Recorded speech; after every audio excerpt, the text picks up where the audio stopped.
Hey everybody, what's going on? This is Danny. Once again, Tuesday night, we're doing some Shadowrun missions, and looks like everything's up and running. We've got all of our players here. Well, mostly we got all of our players here. Today we have subbing in for Sarah Alex. If you've seen some of our other shows, you might have seen Alex around. She's also doing our new Sunday broadcast for LIke Clockwork. We're real excited to have her there, and we're really excited to have her here today. Um, Something about a Kickstarter, something that we're doing, and Sarah's just been really busy trying to get that all together. It's a lot of work, and so she's trying to catch up. So Alex is going to fill in and play her character, Lisa. That's what I'm calling it. I don't know what everyone else is calling her yet. Isn't that a person, like a band? Lisa? No, it's like it's a Pauly Shore song from like forever ago. Yeah, she didn't like it.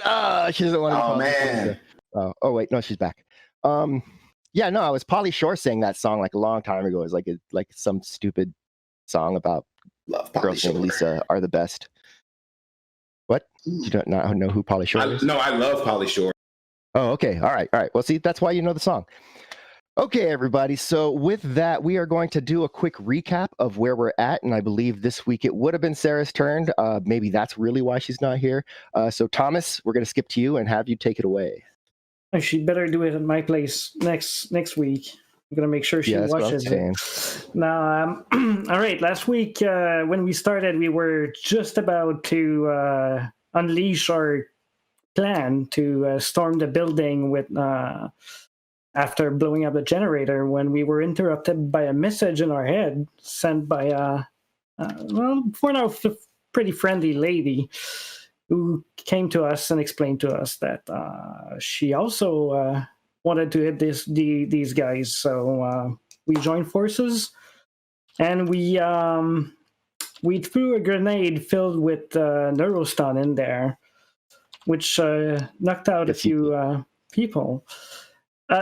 However, apparently nobody but Etienne and probably Gertrude, she was waiting in the car, getting ready to take us out of there. But no one else understood the concept of contact toxin. So they donned gas mask and they walked in, and Chris got knocked out. But not to go into... Yeah, our friend also, after donning a patch of antidote, wanted to get in, and she got knocked out too. Etienne, having a full suit of sealed armor, just went in and picked them up. And a few gunshots were fired. A spirit spooked some people and did a good job. And yeah, we got out of there. Right into another job where we met with some scientists at the museum that wanted us to go and take some readings with a magical Geiger counter near the crater in Chicago. We're doing that so they can give us some sort of tube, if I remember correctly, with numbers on it for our buddy, the Tatismonger. Yeah, I think we were just leaving our meeting with these guys and discussing potentially using drones to accomplish our mission. Indeed. So, with that, I think you did finish there at the museum talking to them, so you're headed out and discussing what the best way to go about taking care of this issue with the crater. So what I'm going to do right now is I'm going to give you a quick handout. Let's see here. Boom, boom, boom, boom. So this is the crater area. So when you're looking at this, you can kind of see this from, it's easy to get a matrix search and just get this overhead view, right? Because it's easy to do it today in the real world. So you've got this, you got the crater. It's kind of in the upper left side of that. You can kind of see it there. So this main road to the south, it's kind of an industrial area that meets the river. And then, of course, there's all the kind of roads that reach to it. Some parks around the area too. The thing is that, of course, when the crater hit, like, it flattened a lot of stuff nearby as well. So getting in close in a large vehicle is probably going to be really difficult, maybe not possible. So you'll have to figure that into your plans. Other than that, yeah, it's you'll need to figure out what your best play is here. Hey, can you drive up to the crater? No, that's no. Darcy's too big. At some point, we're going to be stopped by the destruction. Not sure exactly where, though. Me neither. Why do you want to drive into the crater? But we need to get close enough to get a reading with this little machine. And Darcy is special. She's got some environmental seals that can protect us from the radiation. Or at least help slow it down. Slow down the radiation. Yeah, I would suggest maybe investing in a Geiger counter. We can... I'd say two. One for inside and one that we can tape on the top of the van and just have the reading from the matrix. I like that idea. Speaking of taping stuff on top of the van. No, I mean, we could just attach a drone rack and a rotodrone to which we attach that thing on top of Darcy. And then when we get close enough, we just release it. I thought you were going to suggest taping mages to tops of vans, and I was going to say we just met her. That's not nice. I'm a mage. Unless that's what the mages want to do, in which case I advise against it from a medical standpoint, but I can't stop you. You're grown. Like you. My buddies always say there's no problem that duct tape can't solve. That is, however, very true. It is true. All right. Well, where are you headed to get duct tape then? And Geiger counters and rotodrones. Geiger counters and rotodrones and drone racks. The collective. Do you think the collective has all that nifty gear? Maker's Mart? Uh-huh. Yeah, probably have at least some of it, and they could point us in a direction where we can find the rest. All yeah, right. that sounds like a plan. To the collective. Wait. All right. Couldn't we have just asked the spirit to do it?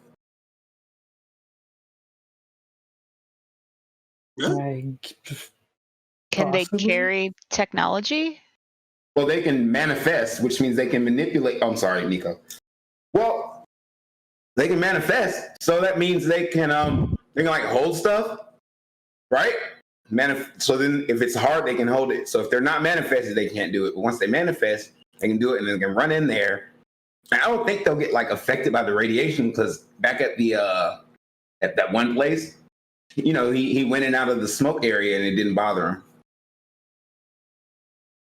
I mean, I can control someone's mind to do it for us, but they might die. Oh no! Is there anybody I around? wouldn't recommend it. No, I'd rather not do that. As far as the spirit, I don't know that stuff very well. I mean, he ran in there and picked up those dudes and brought them out, so I'm pretty sure he can. Yeah, but the last time we went somewhere where there was radiation, Kaida had a little bit of a hard time. He said something about the feel of the place being so wrong. He had trouble. It was harder, I think. He told me about that with the shaman. But the truth is that anywhere we go, like as close as to we get to the blast site, everything magical kind of like mutes itself. So I get what you're saying, though. So yeah, that could work, but I don't have to do battle. Yeah, so Why would you have to jinx us like that? Who, me? Yes, you. Who's Jinx? You us. I'm not Jinx. Let's do this. Let's go ahead and grab a drone, and we'll try Nico's idea first, and then we can have a backup in case it doesn't work out. okay. Case scenario, I just pissed off one of my best friend's spirits. But they like treats. So just give them a treat. Spirits. But like brownies? Well, it depends on which spirit. Well, it depends on which spirit. Like the spirit of man, he likes well, I can't talk about what he likes. But the air one likes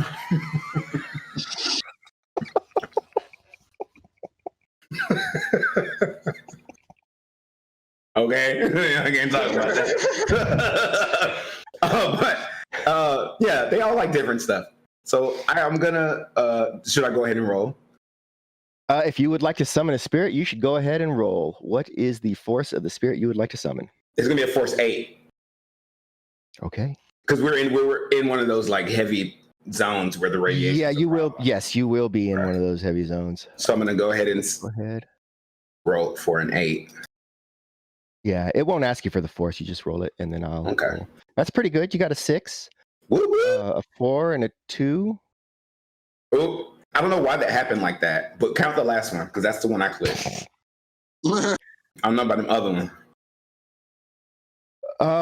Yeah. All right. So I'll give you 2 services on that. We'll average it out. I don't know what's going on. So, all right. You have 2 services on a force 8 spirit. Mm-hmm. Pretty beefy. And what kind of spirit was that again? I'm gonna get the spirit of air. Spirit of air. All right.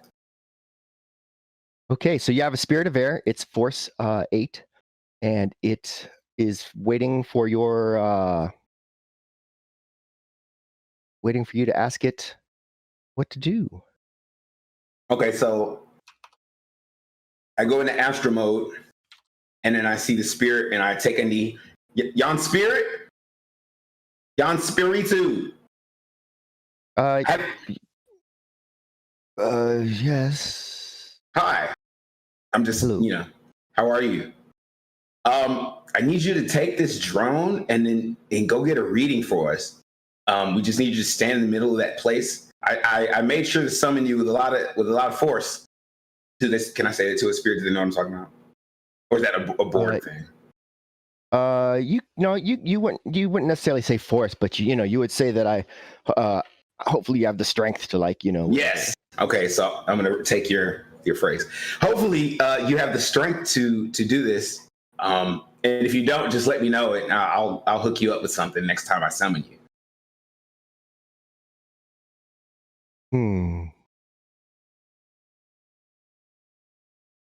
Well, if you ask, then I shall try.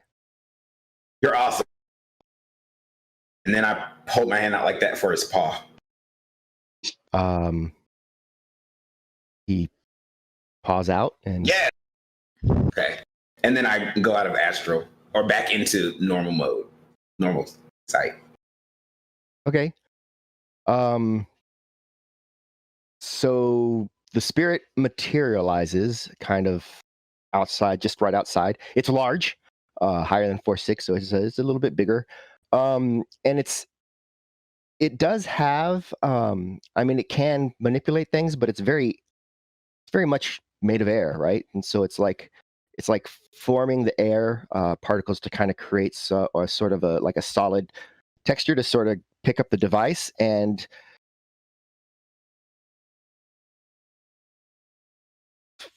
what do I do with it? And then Nico looks at Satchel. Satchel then looks at the end. It's like it has buttons. I think that's your deal. Well, I mean, at the start of this, the plan is that we get closer and then we send something in there. Now we're not there yet, and that plan I can connect to the matrix and follow it and like use it at a distance. But if it leaves right now, we're believe few tens of kilometers away from that place. So Okay, I won't be able to follow it. We should get closer before we do that. But as we discussed before that, we're going to go get some stuff so we can have a backup plan. Okay, so I look at the spirit. So just hold it. That's not a command though. That's a request. And then once we get where we're going, we'll have the command. So you're gonna hold it until you need me to hold it. Yeah, is what you mean. Yeah. That's exactly what I said. It takes it back and it dematerializes and awaits your command. Very good. Well done. All right, so that works. So I mean, yeah, I should be able to operate it from a distance. So as long as it's on location, the spirits can bring it there. And should we maybe have a backup plan in case this doesn't work? That's why we're gonna go get some drones and shit. Okay, good. Yeah, something off the rack should be just fine. Yeah. And duct tape. Duct tape. Oh, can I get one of those nifty suits? Like mine?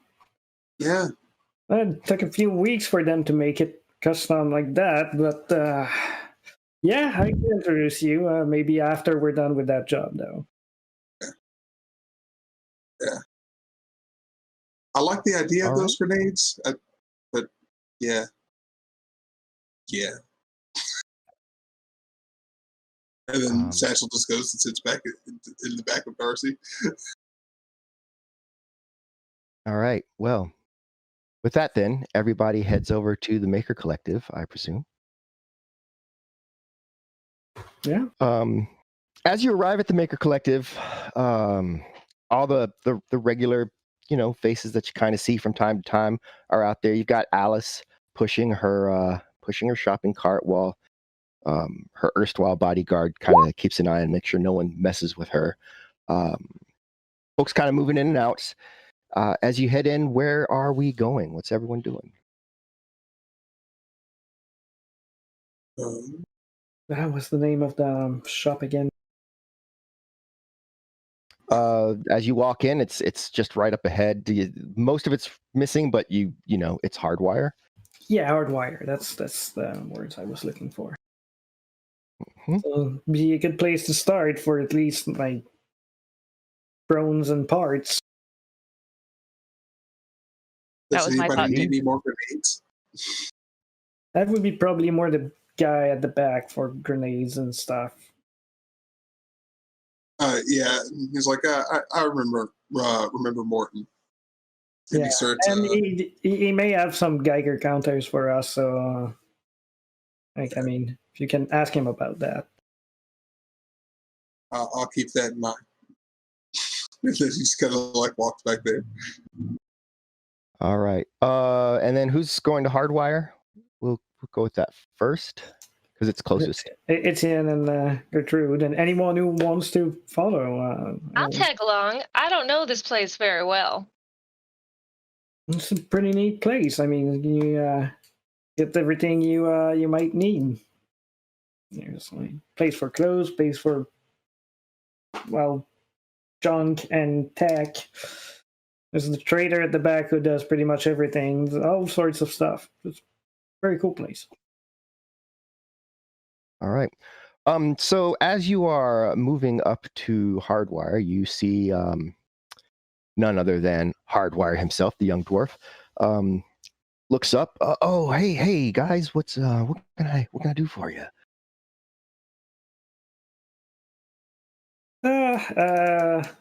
coming in a little bit last minute, but we could use a few things. Rotodrones, do you have those in stock? Just like basic, like run of the mill. A basic rotodrone? Let me look and see what I might have in stock. Let's see, rotodrones. He kind of walks into the back, looking for a rotodrone.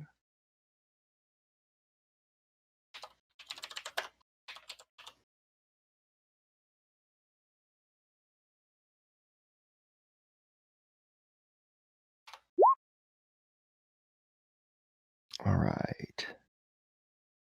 And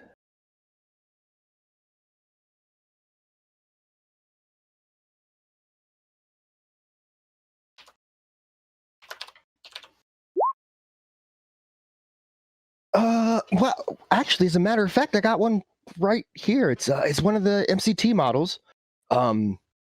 He kind of moves some things out of the way and actually kind of drags a box kind of out. It's a reinforced sort of box with like a wooden reinforcements on the bottom and top. He pulls the top off, and inside it looks like a brand new roto drone. Yeah, I don't know. This must have been waiting for, someone probably just got this for security, and then everything probably went down, and yeah, it's been. I can't believe no one's thought to ask me for this. It's been back there for a minute. I've been using it as a table. So let me see here. And he pulls out his comm link and does a few calculations. And he's like, this, I'd like to ask five for it. 1,000. Etienne looks back at Gertrude. That's about what it costs where I'm from. So I certainly don't want to shortchange your good friend Hardware here. What about, do you have a drone rack that I could put on top of my van? Maybe we can do some sort of bundle thing. Let's see here. Drone rack. I'm going to go look around for a drone rack. He taps into his little dealy bop to see what's going on. Drones, and racks. Racks and drones.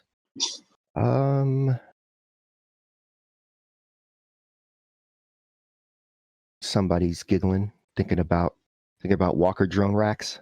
Mm-hmm. Yeah. Let's see. So drone racks. Let's see what we might have in stock for drone racks.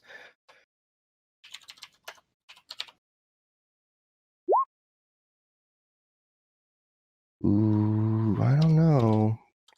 Not looking good on drone racks, but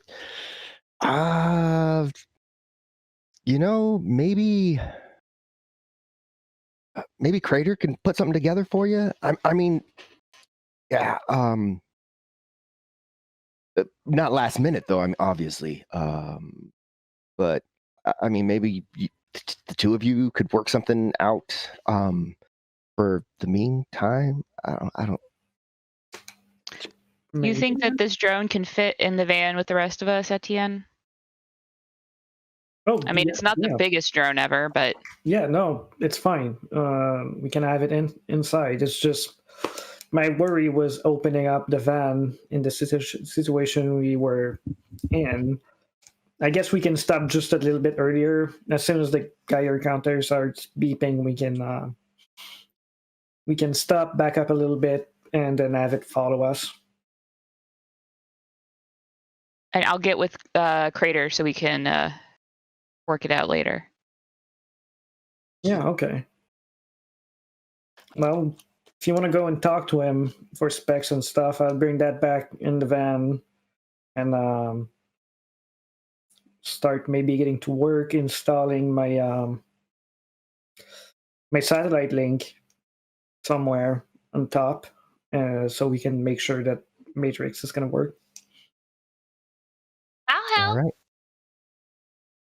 He turns and look at her. Oh, you know? No, I'm really just there for company.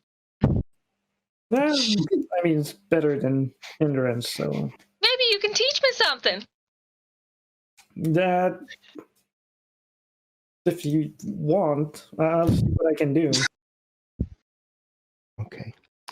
All right. So the two of them head out to go replace or go affix a satellite link to the top of Darcy, while it looks like Gertrude is going to go talk to Crater.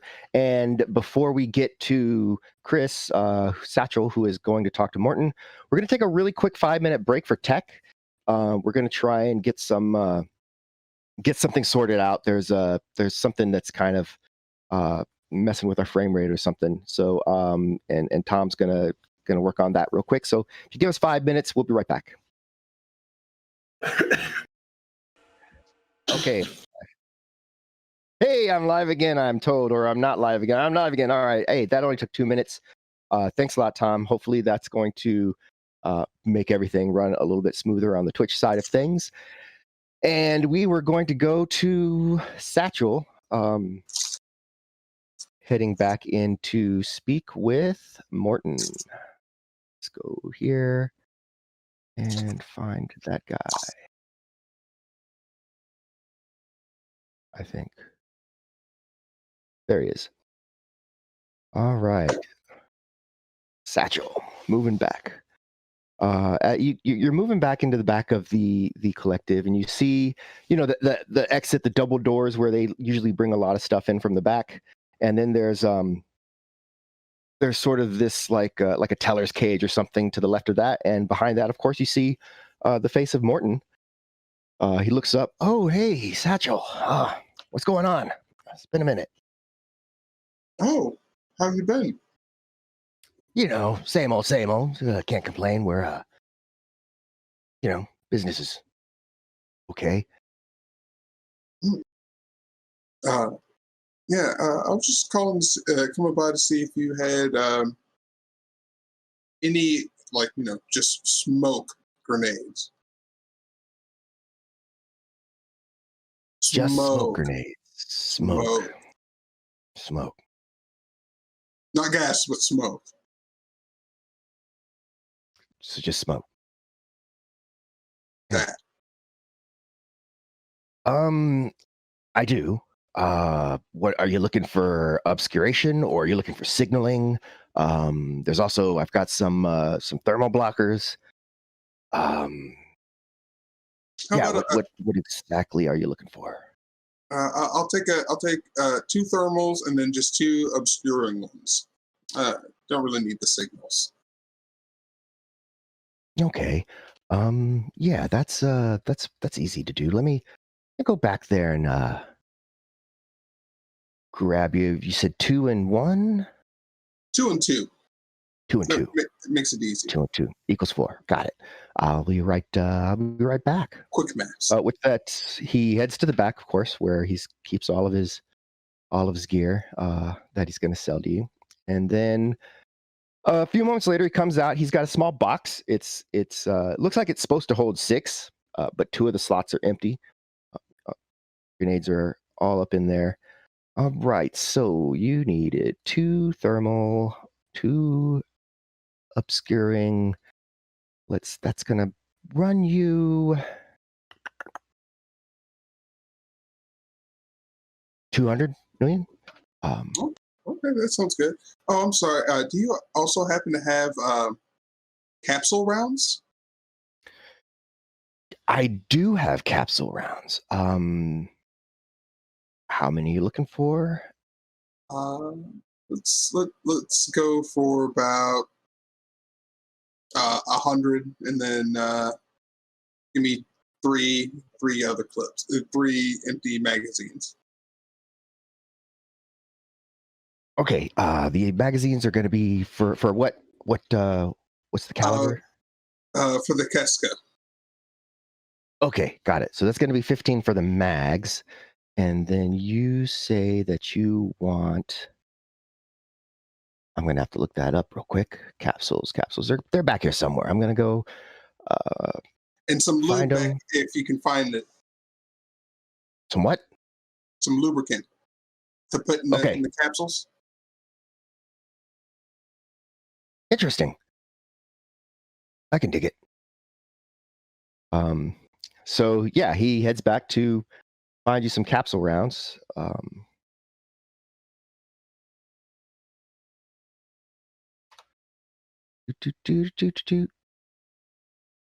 It doesn't take him long. He's back out pretty quickly. So how many of? And he's got like a box. There's a box of 100 capsules. So it's 50 for the box, and then 15 for the mags. Do you want me to open the box, or? I trust you more. I just mean if you don't want like all 100 of them. Oh yeah, I do want all 100 of them. Great. Here you go. So there's 100 capsules for you. There's the magazine, so it's 50, 65 plus 200, and can of lube. We're gonna get this all-purpose. This stuff is slick. I mean, don't be messing around with it at the house, because you're never gonna walk again in your house, right? So just be mindful. This is industrial grade lubricant right here. And don't. For a good time. It's industrial. It's for machines and making people like fall and hit their heads, not for like happy fun time at home. Okay, I got you. I'll keep the socks in the drawer. Keep socks in the drawer. Absolutely, got it. All right. So yeah, with that loop, I just call it an even 300, huh? Yeah, sounds good. Awesome, great. So have you heard anything that he slides everything over? Oh yeah. And you said you've been keeping an eye out for Bag. Have you heard anything? Celesta came in. Bag, yeah. They've been looking. I put some feelers out for your brother. I haven't heard much. There's been an influx of new guys working for the mob. I don't know if you know what's going on with the mob locally, but there's been there's a shift of power, and it's kind of coming to a head right about now. There's a couple of bosses. There's like this big high up muckety muck up in Milwaukee that's trying to like, hey, Chicago's mine now. But like the old guys from Chicago, they don't want to give it up. And then like Detroit's muscling in or something. Anyway, something's brewing, and they've been hiring out for folks. And so there's a lot of new faces. None of them's confirmed to be Bag, but that might be a place to kind of start maybe sticking your nose, but carefully, because the mob don't really like folks sticking their nose. It makes sense. Thank you for the tip, Martin. And then he kind of like makes note of that and slides him his new yen, and then a couple extra for the tip. Yeah. Thanks, man. Always look out for me, my man. And then he goes to meet up with the rest of the group. All right. Meanwhile, in kind of over on the side of Hardwires, Crater's in there once again, working really hard on something. Looks kind of like a crossbow, and there's like a big cylinder in the middle. Oh, but there he is, just tooling away at his table like always. So I knock on some sort of door frame or table or something to try to not startle him. Hey, you. Oh, come on in. Oh, man. How is everything out there? It's things. It's actually it's going okay. just running around doing stuff, doing work. Doing the good work, I hear. I don't hear. That's just what people say. So anyway, yeah. What what are you looking for today? So today I'm looking for a drone rack for my van for Darcy. Drone rack for Darcy. And they didn't have any out front. I thought maybe the ambulance is definitely not an ambulance. You help me with the ramming plate. For snow plowing. I bet we have something. Yeah, we could. What kind of are we talking, like an air drone, or like a rolling? Yeah, so we're looking at the one that we've got is for the MCT Nissan roto drone. I know that model. That's a pretty good one. I could so a roof to that not hard. Are you trying to keep it like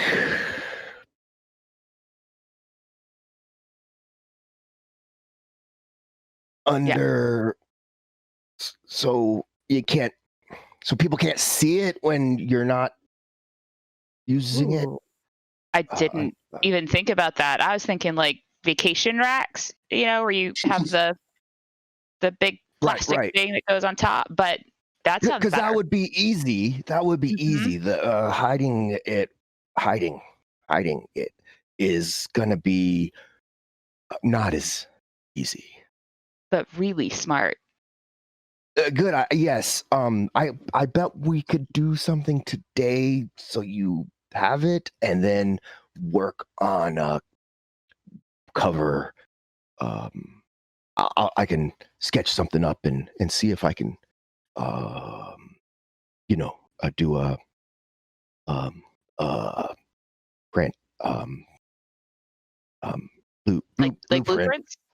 Yeah, a blueprint of it, and then we'll and if it works out like it looks good, then we can make that happen. That sounds awesome. I can help if you need it. Yeah, if you can think of I mean, if you just tell me kind of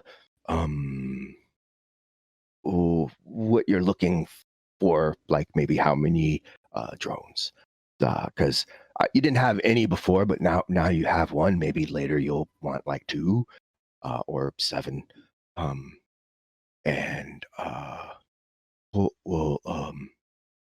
so yeah, you would tell them, and then I could design around your needs, and we can make it work. Yeah, that sounds great. I will check with the team to see how many drones we're thinking about potentially expanding to, and then I can get back in touch with you about that. If there's something that you can do for today, that would be amazing. But I know you're very busy. If you can't get to it, that's okay too. No, I definitely can. It'll if you want to bring Darcy around the back, I'll wheel out my my welding torch and stuff. We can we can get you some rails that'll just hold. Everyone will see that you have a drone, but it'll be launchable, and it will. I should be able to land back as long as the pilot's good at can land it. Yeah, that sounds like a great plan. I'll go do that right now, and then you let me know how much for today. Great. I'll drag this stuff out back, and you come, just bring it around. Okay. And then he turns from the item on the table, kind of goes into a back room, and you kind of see that if you look, you kind of see there's a lot of just scrap metal back there that he starts looking through and trying to find like appropriate pieces. then I will go fetch the van, and we'll let Etienne know that we've got a rack. Oh, all right. Cool. Racks on racks on racks. Etienne is at the back of the van in the process of unboxing the rotodrone and checking the specs on the Matrix and trying to see if he has any like built-in corpware that he needs to get rid of to avoid trouble. All right. Yeah, so if no one else is doing anything inside right now, we'll have Well, that. Oh, am I able to put glue into these capsules myself without making a mess in Darcy, or do I need to go talk to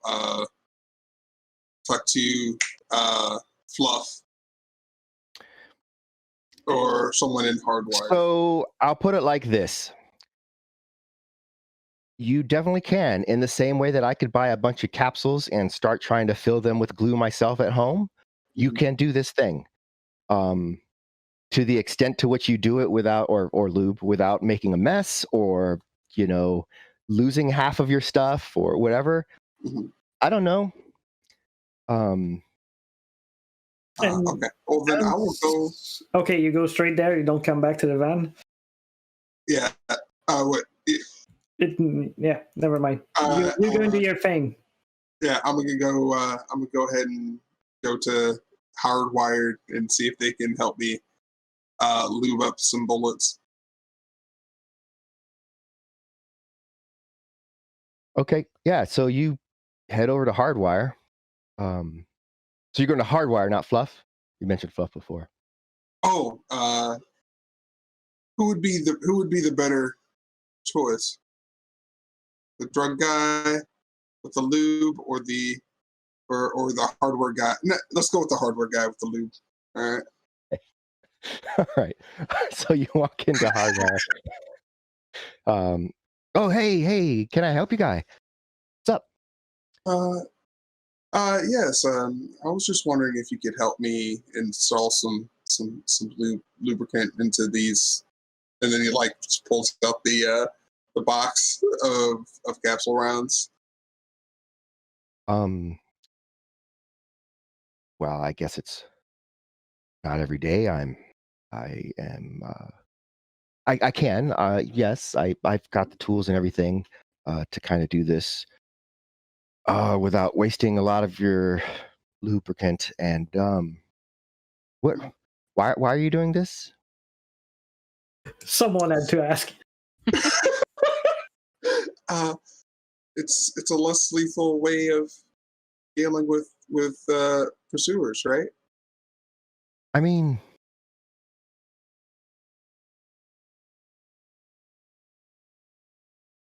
like I guess so. I can see it, I suppose, like if you shot the floor as they were chasing you, or if you I mean, it's not as perfect as just like a layer, but yeah, I get it. I get it. Okay. How many do you want me to fill? And enough to fill these three magazines for the time being. Okay. And then can you show me how to do it for later? I mean, you can watch, and it shouldn't be too hard. And then if you want to buy the tools to do it yourself, and then you can always store them in the back with where the DIY center is. Oh yeah. Sure. That I suppose that does make sense to me. All right. So this is for a Seska, huh? So. Yes, sir. So you'll be 5 short on the third mag. Okay, that's fine. Okay. Sure. Yeah, I can get this done. About half an hour. Okay, that sounds good. I'll be back then. All right. I mean, all right. I'll just watch you. Yeah, I'll be here. Yeah, you're gonna watch. All right. So with that, he starts. He kind of loads it up into, like it looks like one of those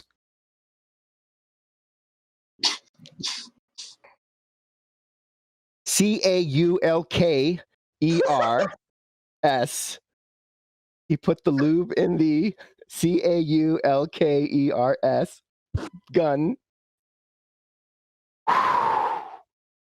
I almost said it. I like how Duran's over here just like, okay. And it's not exactly what it is, but that's what it looks like, right? It's a little bit thinner at the end, so you can manipulate the capsule rounds. Okay. Back into myself. All right, so outside, Darcy, you're bringing Darcy around for Crater to load up, to fix what he's going to fix. And when you get back there, he does indeed have, he's got his welding torch with the big fuel tank and his mask and gloves and everything, so he can get it all done. He's also got what appears to be several long poles, steel poles, that some of them may at one time have had a have been like painted or had, but most of that's been cleaned off. So it's not the most uniform looking, but it does look like he's found the most sturdy pieces that he could. And let's see, where'd it go? There it is.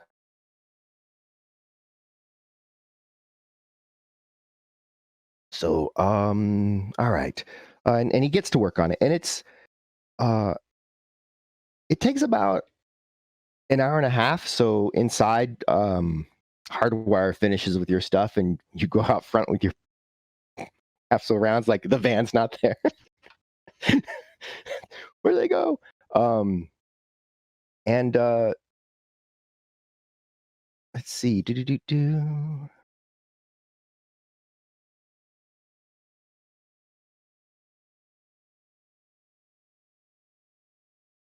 So after he's done with everything, he just kind of looks over and this it'll work for what you need now. And what it looks like, it looks like he's got like a line on that runs across from front to back on Darcy for support, and then it like angles up. So at the front, it looks like there's like almost a ramp of poles, and then at the end, it's got like a catchment system, and so you can hook the drone in. And I mean, it's really utilitarian. It's not like going to launch the drone out or anything. It's you start the drone up, and then when it's powered up, it can like just lift itself up and out. And then to land, it just kind of comes back and just sets itself down. So really kind of rudimentary sort of thing. That should do it for now. When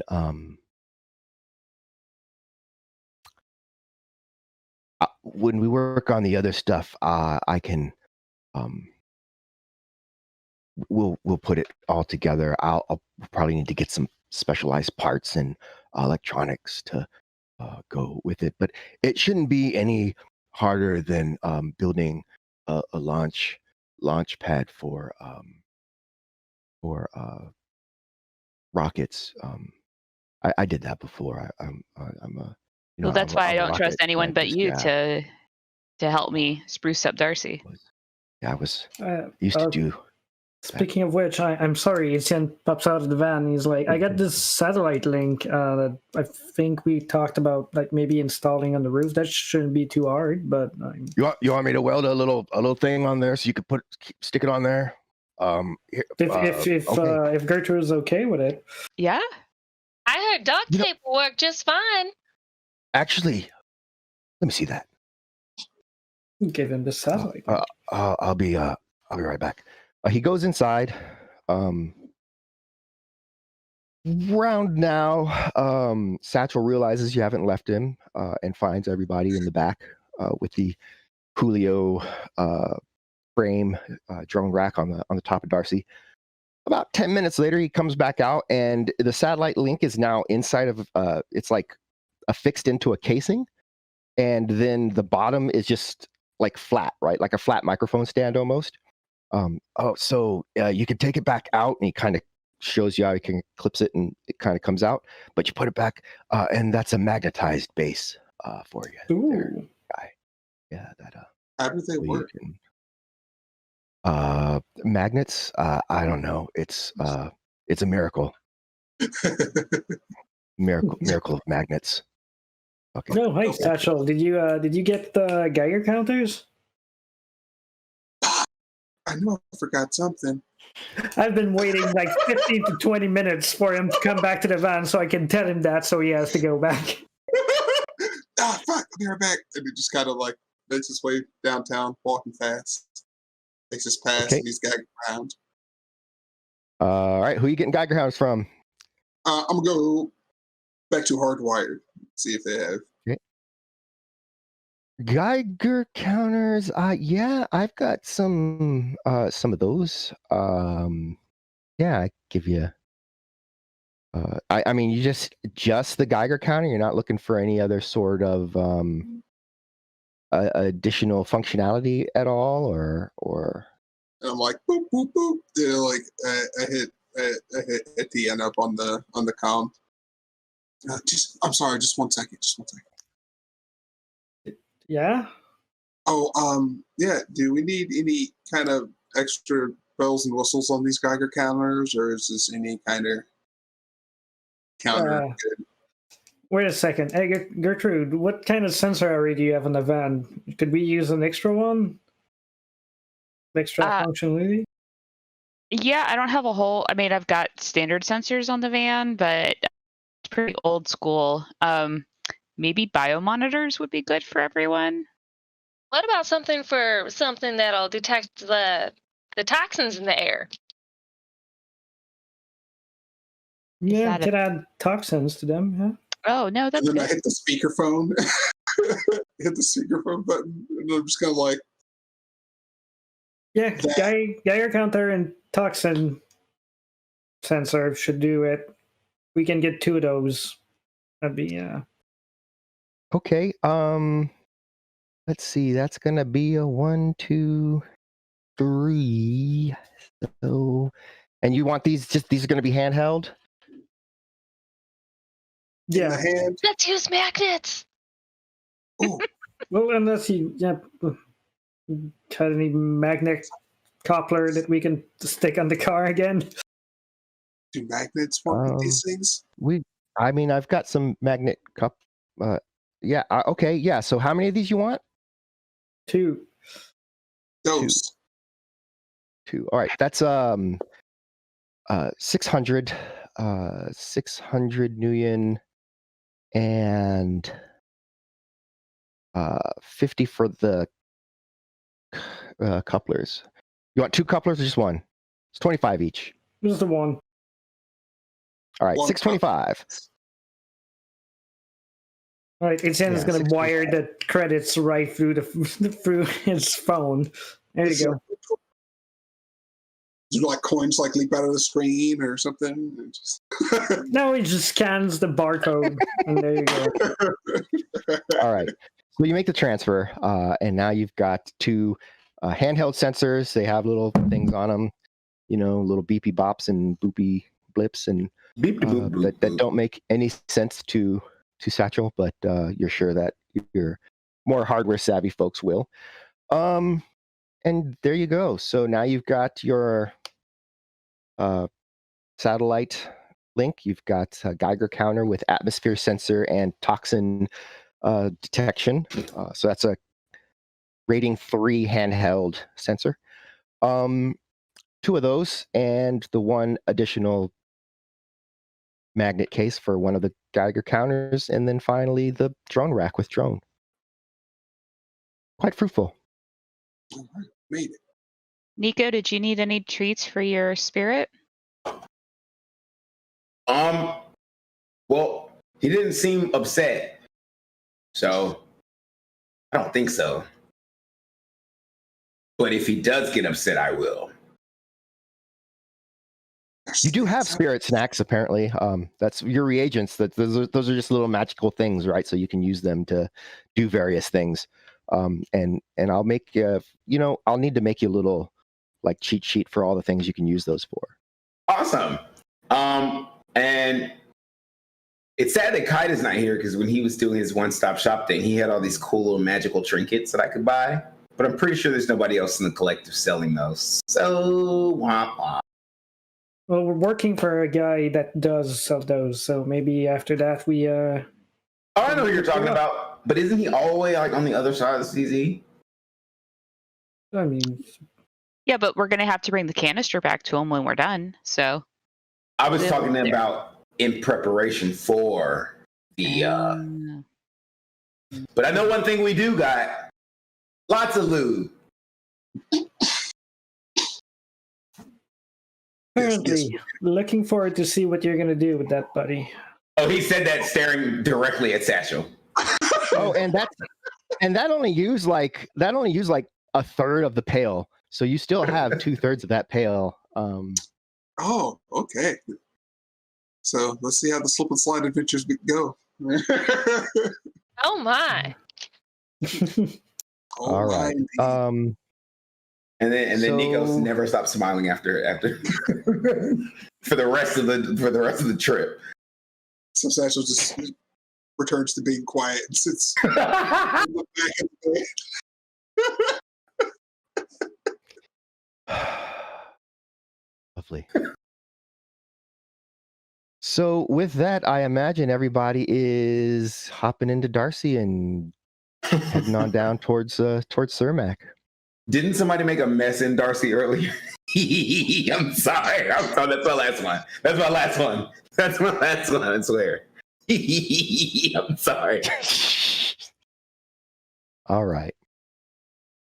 The drive back takes you through one of the checkpoints. Who does not have a sin? I believe that's most of you.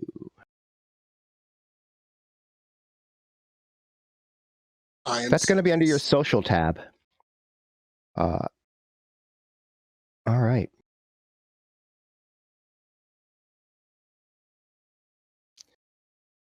As you come up to this particular checkpoint, you do notice that it is manned. There's a Lone Star patrol car kind of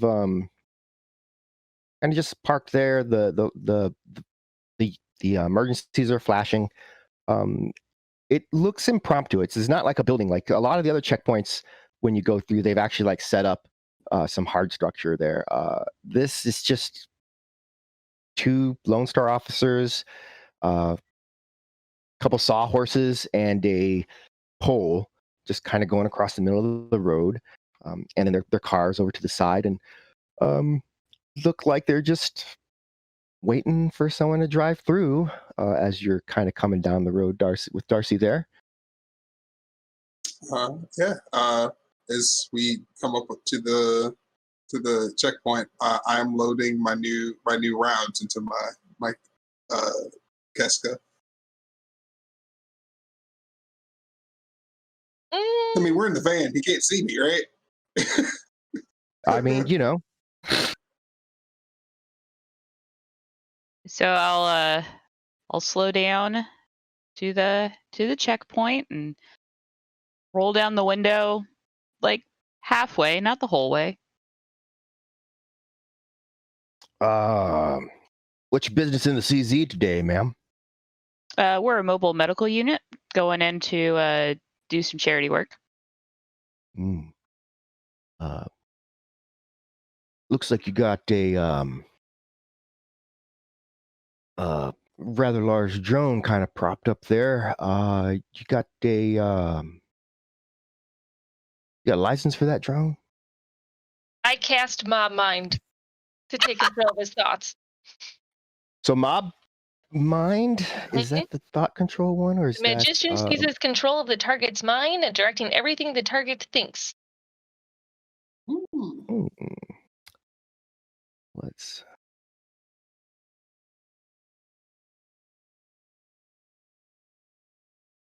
Only because I didn't think you had that one. I know you have control thoughts. You have Mob Mood, which changes the mood of them. You can cause them to have love, hate, rage, despair, niceness, whatever. And it will give them dice pool penalties. It's way less fun, though. You can control one person's mind, but and then you can control the other person's mind while you're controlling the first person's mind. It's just there's a negative to that particular one. How many are in this check stop? There's only two guys here. Good enough. All right.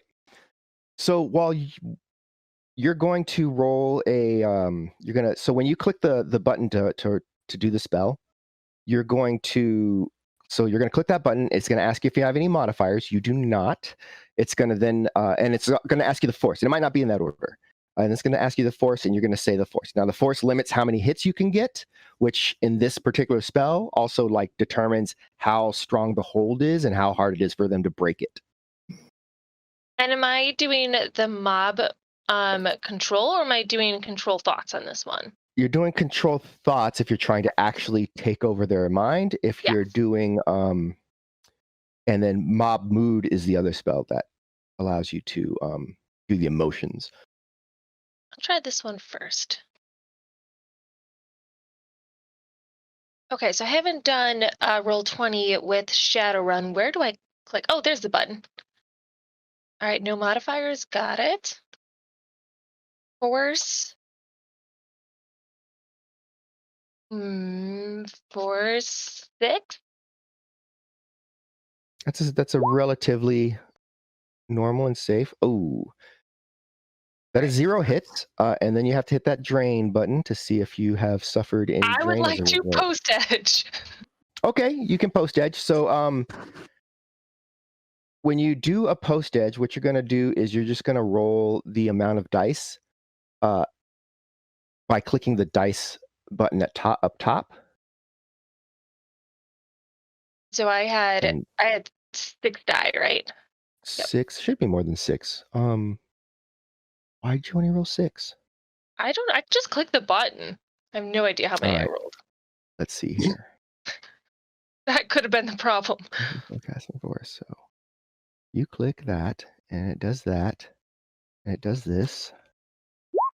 Find out what happened here. Yeah, it's only rolling 6. It should definitely roll a lot more than 6. Let's find out why. Do. You've got magic. Isn't she heard from what happened last time? She also ran into the check for wound penalties. Might be source of some of these menaces. Oh yeah, that's right. I might be a bit woozy over here. Need some sweet tea. That would take care of 2 of them.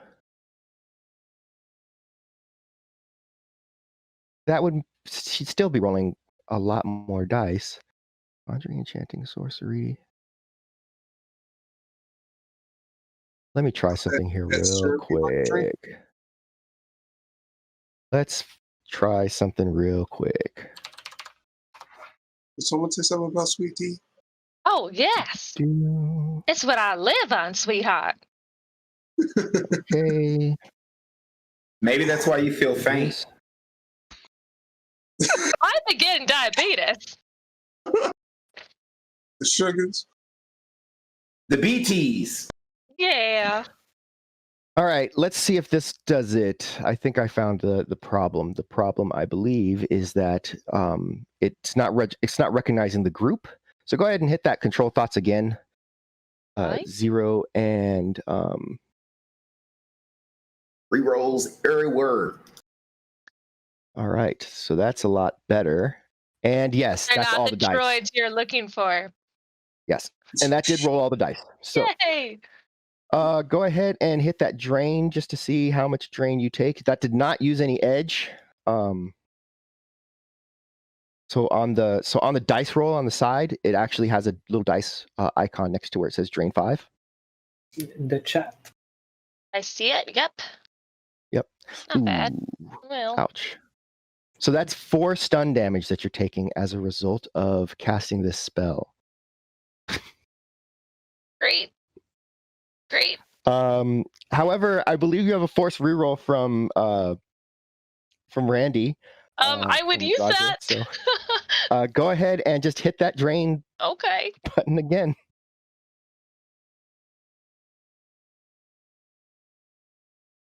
Yeah? That's much better. Yeah, much better. Much better. Yes. And while we're at it, give me a body willpower. Okay. Because it's been a couple of hours, so you would have, and at least one of those hours would have been restful. You didn't do anything except stand around and talk.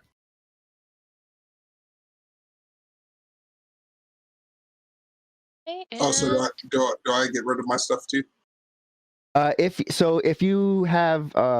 you've taken stun damage, you can make one body willpower roll and reduce your stun damage by the amount of hits. So 2, 3, 4. Great. See, that's so much better. Awesome. I mean, I really did nothing because I really just watched Etienne work. So. Right. So now that that's all done. Ooh, did I just close that again? I did. I'm horrible at Roll20. Still better than me. All right.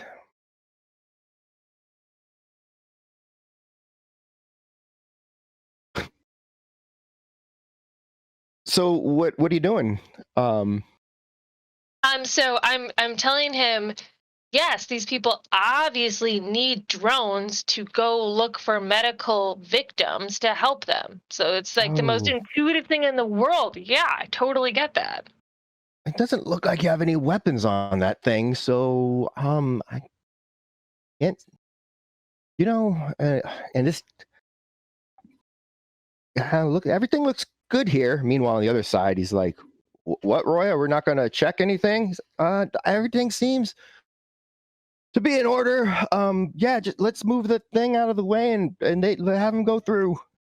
All right." And then he moved the thing out of the way and is like steps back and. I give a big smile and say, "Thank you so much, officer. You have a good day now," and then drive. Okay. Before anyone changes their mind. All right. Are you going to maintain the hold on that spell whilst?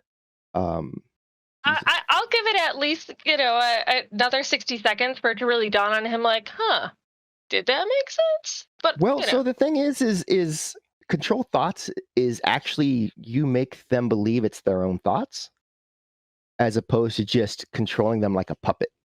Yes. Right. So there's a difference in how that kind of works.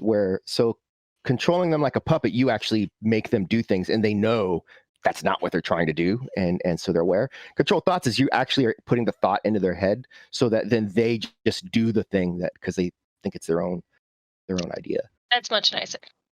Even if it's horrible. And then the only reason people know it's control thoughts is when other people see, or if you make them do something that's just totally outside of the norm, then they'll know that they're in mind control to do it. But something like this, I don't think I probably need to keep holding it then. I think he'd probably think like, yeah, that made sense at the time. Why didn't I ask for a bribe before I did that? Yeah. So easy enough. And then you continue driving on through and head down into the deeper parts of the CZ. Now, the Cermak crater, as you know, is located just kind of outside the loop, the main part of the Shadow Graves. And the background count for those who are magic is slowly rising until it gets to about a 2, which means that anything that you cast, it triggers as if you cast it at 2 force less, but you still suffer drain at the force that you cast it. And anything that has a force is reduced by 2. So if you have a focus or something, and it's a focus 4, it is now a focus 2. Spirits, if it's a force 8 spirit, is now a force 6 spirit, and it's a little bit unhappy and uncomfortable, but not so much so that you're worried about it for Nico. How close are you wanting to get? So I'm thinking that it's probably going to be easiest to just get as close as we can. And then that way Nico's spirit doesn't have to go quite so far, and if the drone has to go in, that it doesn't have to fly that far. Wait, before you shit, I should have got another one of those couplers, but before we get closer, maybe if we want to try the spirit, maybe we should get the device itself out of the van. If we put spirit with it, like the spirit can go through the wall of the van, but the magical Geiger counter won't. That's a good point. I can levitate things if that helps. Alley-oop it? But we'd still have to open the door to get it out, and that's what we're trying to avoid. Yeah. So, and that's why I'm asking how close you're getting. So you can get close to it, like maybe 2-3 blocks away, or you can, be half a mile away and not be in the radiation zone at all, right? So, well, we can, and both of those are well within range of both spirit and drone. I suggest we made a stop first to get the counter out to give it to the spirit. Here's my thing: the spirit. You said he went from an 8 to a 6. Does he go like from a 6 to a 4, and then a 4 to a 2? The closer he gets to the space, or that's just what he is? It depends. It depends. It is possible that the closer you get to the crater, the higher the background count will climb until it reaches an apex. Is there a way that we can foresee that?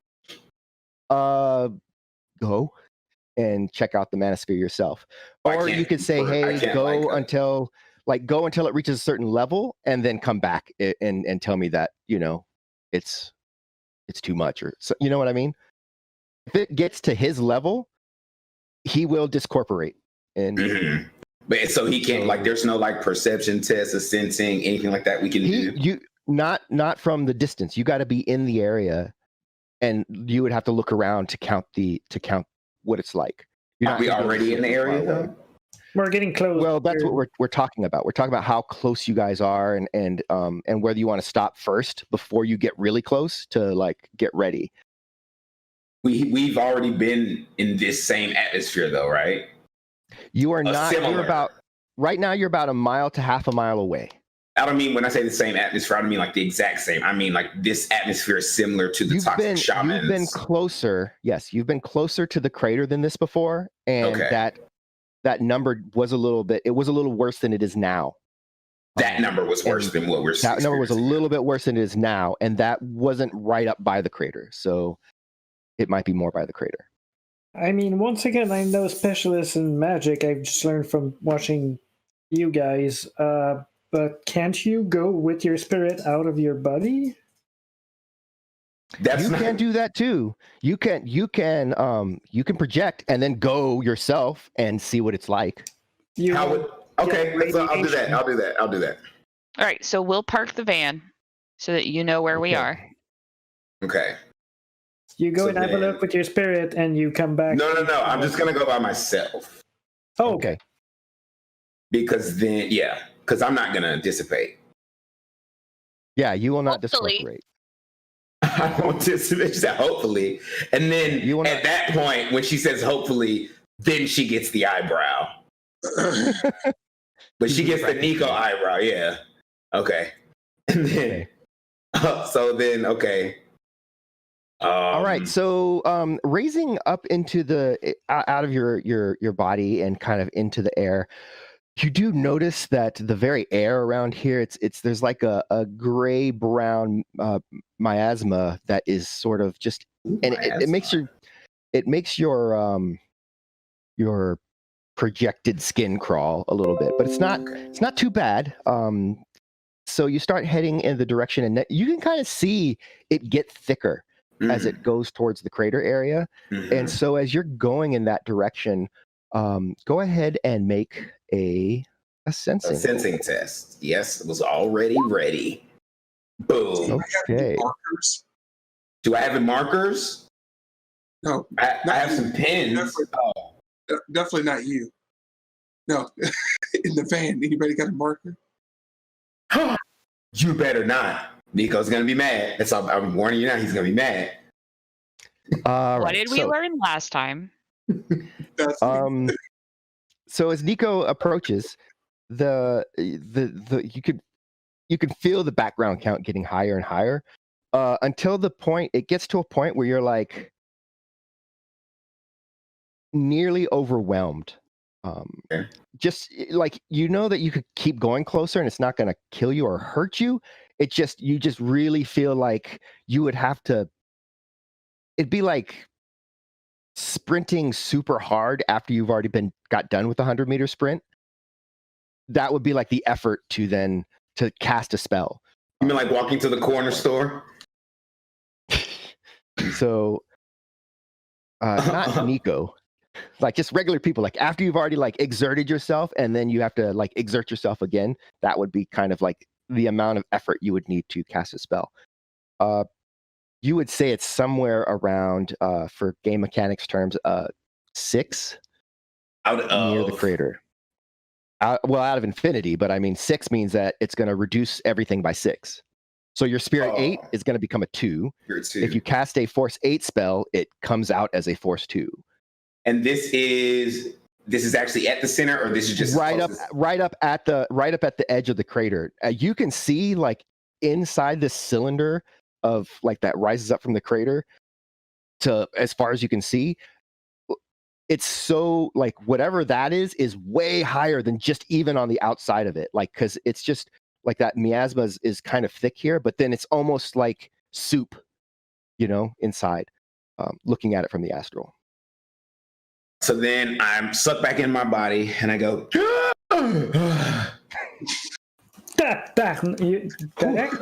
okay? Yeah, that's just the reaction my body has when someone plots marker destruction. Then I slowly look at Satchel.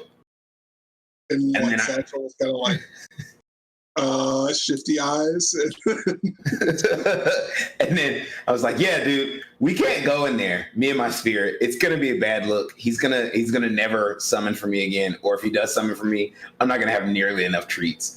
So, I mean, we can get right up to it, but I don't think that's smart. Because he'll probably be overwhelmed, especially if he goes in the middle of the crater. We don't have to go in the crater. Just at the edge is fine. That's where we have the Geiger counter thing. That's real. Right. Well, maybe I can just throw it from here and see how far it goes. No. Okay, we'll do the drone. I did some push-ups this morning, dude. But that's not. We need it back. Oh, that's right. Yeah. Okay. All right. So once again, I'm not an expert, but do push-ups work when you're not in your body? Like, is it your strength of mind that? You know what? Never mind. That's just push-ups. Yeah. Let's just attach it to the drone and then maybe drive closer to avoid noise and fly it right there. Yeah. All right. So it's gets out of the van with a sealed suit just in case, even though they're not close enough for it yet. And he climbs on top of the van and tries to install the little machine onto the drone. All right, so give me either hardware or engineering, aeronautics engineering, I guess. Let's go for hardware.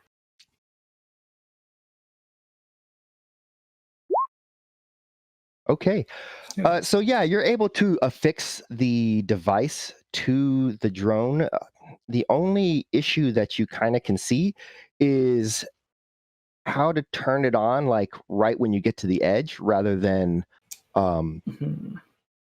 rather than turning it on now and then hoping that the minute or two that it takes to get there doesn't mess with anything. I got an idea for that. I do have a data tap on hand, so maybe I could install that on the device and then it would activate it on the matrix.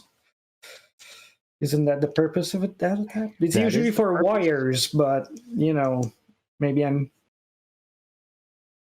Okay. So go ahead and give me another hardware test. However, this is going to be a 3 on the difficulty because it's tech. You don't know this tech, right? So you could open up the wrong thing and just break it. So it's going to be a 3, and don't glitch.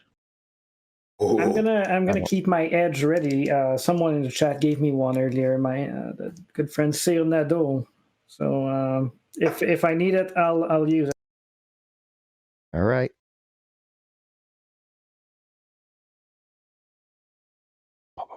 Oh no, I'm good.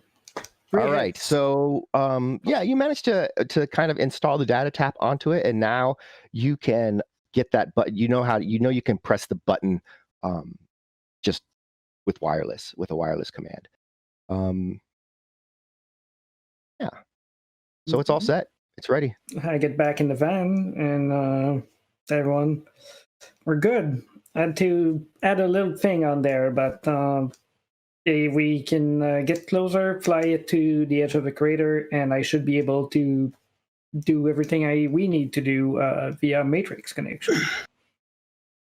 Okay. All right. So with that, what we're going to do right now is we're going to take our 10-minute break mid-show, and then we will get spun up and see what happens with the drone and the device and everything over at the crater. So stay tuned, and we'll be back. All right, we are back just in time for Jen to jump on. We were having a nice conversation behind the scenes about what would happen if you got rid of this musician or that musician, what happened to music. It was very lively, and then we had to come back and see what happens at the Cermak crater, because that's what's really important. This is true. So, all right. So with that, Thomas, are you brushed up on your controlling drones via remote control skills? Not that much, but we can do that right now. That's true. Our driver is not full rigor. Then forget that. That's okay. It's not a slight against you. At least not right now. Gertrude's well, if you get mad at me for wrecking the drone, then maybe we're gonna have a different discussion. All right. So who is flying the drone?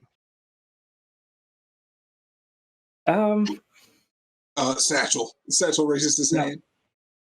I'm gonna go with the hard no on that. It's to control it via matrix like that, to give it orders. It's logic based, isn't it? I remember correctly. It is logic based. There we go. So I guess I'm gonna. Etienne is gonna pop a psyche pill before we get in, and then he will be ready for that. Helps with concentrations and stuff. It's just for the job. Just for the job. The job. Okay. Your handling is a 4. So as long as you're not trying to run away from something in a straight line as fast as you can, that is our limit for control. Okay. And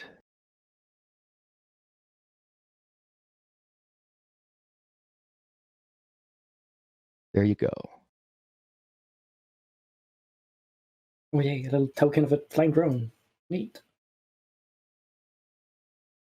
Okay, since I don't have piloting flying drones, unfortunately, that's going to be... I'm just going to wing it. Is there any way I can help him with that, since I do have the pilot aircraft skill? You can fly the drone yourself. There's no reason that Etienne has to fly it. You can just do it remote control through your comm link as well. But do you have the skilled pilot aircraft? I do. Oh, so maybe you should be driving it instead of me. Remember when she stole? Remember when Gertrude stole that VTOL? I borrowed it and I gave it back. She did give it back. That's awesome. I'm sorry, I forgot about who was driving. I was just like freaking out because I had to jump out of it and then back in it. It's, right. I was a little bit under stress. So yes, Gertrude, you should drive it. I don't know if I can send my agent to help you on the Matrix side, but actually, let me check one thing. No, I'm sorry. It is going to be... Okay, yeah, so it's as the action, so piloting, limited by the data processing also of your device, so whatever your comlink is that you're running it through. So as long as your comlink is at least a 4 higher, then it is the same. It's a wash on that. Or you can use electronic warfare plus intuition. Sleaze would be the limit on it in that case. But I mean, I know electronic warfare, but not much. What about you, Darcy? Gertrude? Darcy does not know electronic warfare, and I don't either. She holds out her comlink, and it's the one you said that was really bad, the Rinraku Sensei. That's what I've got. Okay. It's not that bad. Okay. But, I guess you could use my deck. That's I can set it up so it's as easy as it can to fly the thing.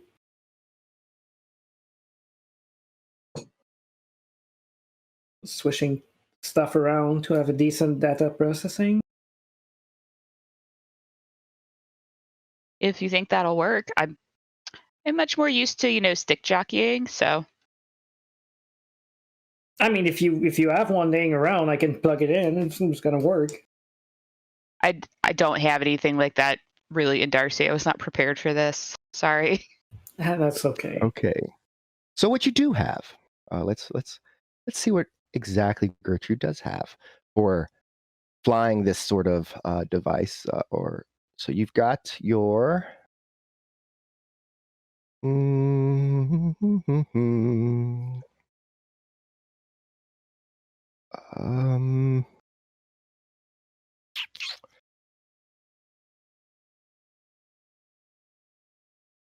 Yeah, I don't think you've got the okay, you've got that, so you must have eyes. Must be eyes somewhere. Do. No eyes. Yeah, Gertrude is operating not necessarily. Oh, you can jack in. Yeah, I was gonna say I thought I had a data jack. Yep, you can jack in.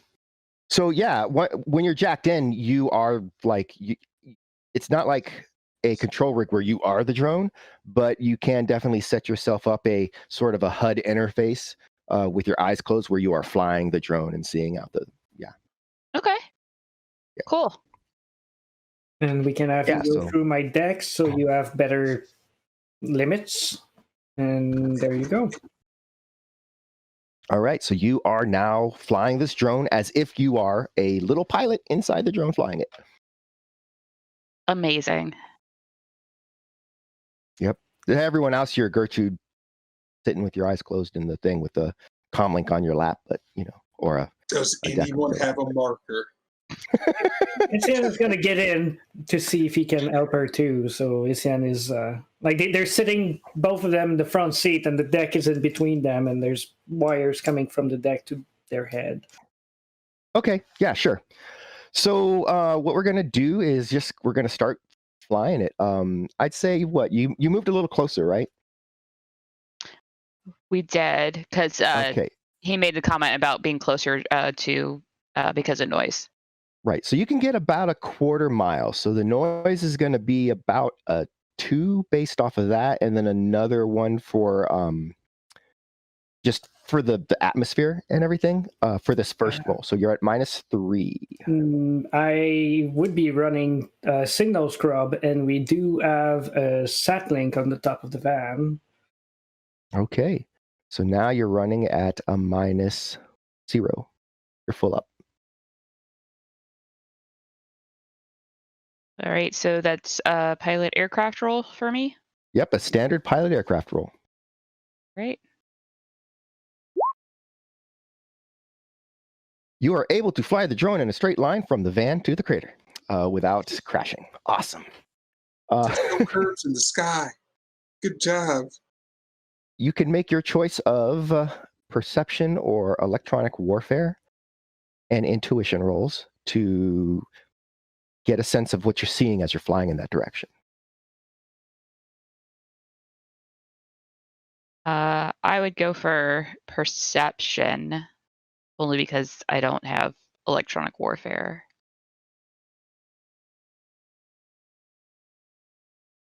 Can we back her up on her perception? You can make your own perception or electronic warfare tests if you're seeing what she's seeing. Let's go for electronic warfare then.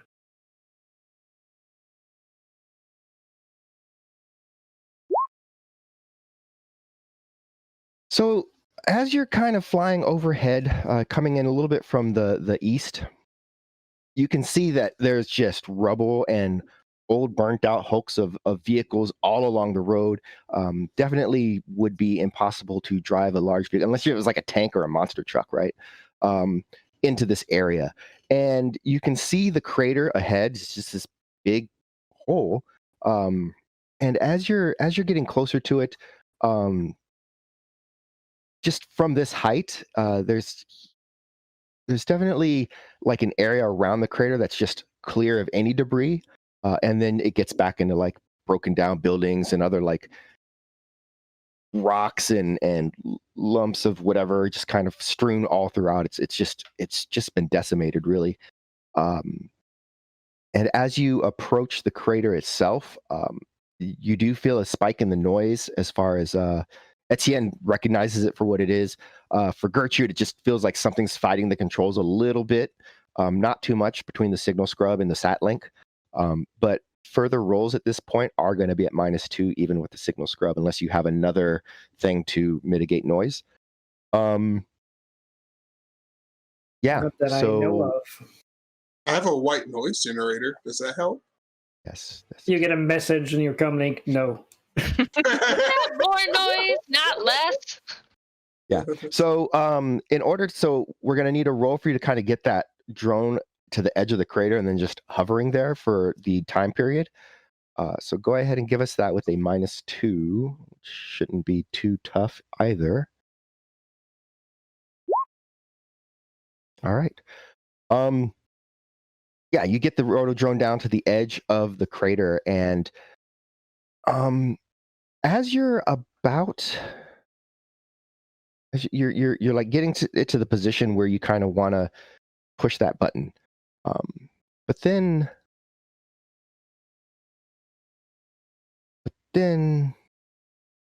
oh, there it is. But then what? God damn it! But then, let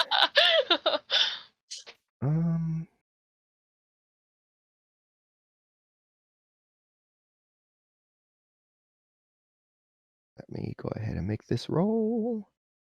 Oh, I got a bad feeling about this. Something's awry. Someone's spitting this bean curd. What? Southern isn't really my thing. Okay. Something whacks into the drone from behind, knocking it forward into like where it's over the crater itself. The noise spikes here to a -6 with all of your other stuff. And it doesn't seem to, like, nothing registers damage necessarily. It's just like something bumped it really hard and shoved it forward. Okay, can we run through the sensor again to see what's that, or just look? Yeah, so the sensor is your view, so you can spin the drone, or probably spin the drone in this case. The settings, the other sensors on the drone are really The ones that are like atmospherics are just spiking really high. There's the audio sensor on it that is not. It didn't pick up any sound, but now you hear something like children giggling. Just like this kind of like really like a reverb echoed like Etienne's persona on the Matrix turns to lock eyes with Gertrude's persona, and even behind the neo-anarchist mask, you can see his eyes are very big. Planes don't make those noises. That is not a plane noise. I can confirm, not a plane noise. How about we send messages to the mages of the group so they can maybe send... Yeah, let me do that.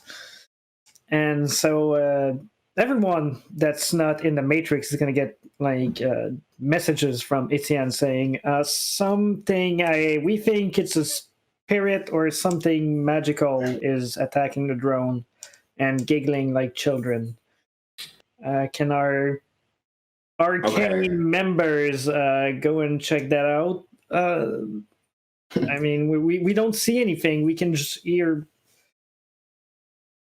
So then I switch to astrovision, and I just peek my head out of the roof. I'm sorry. So you're a quarter mile away. So.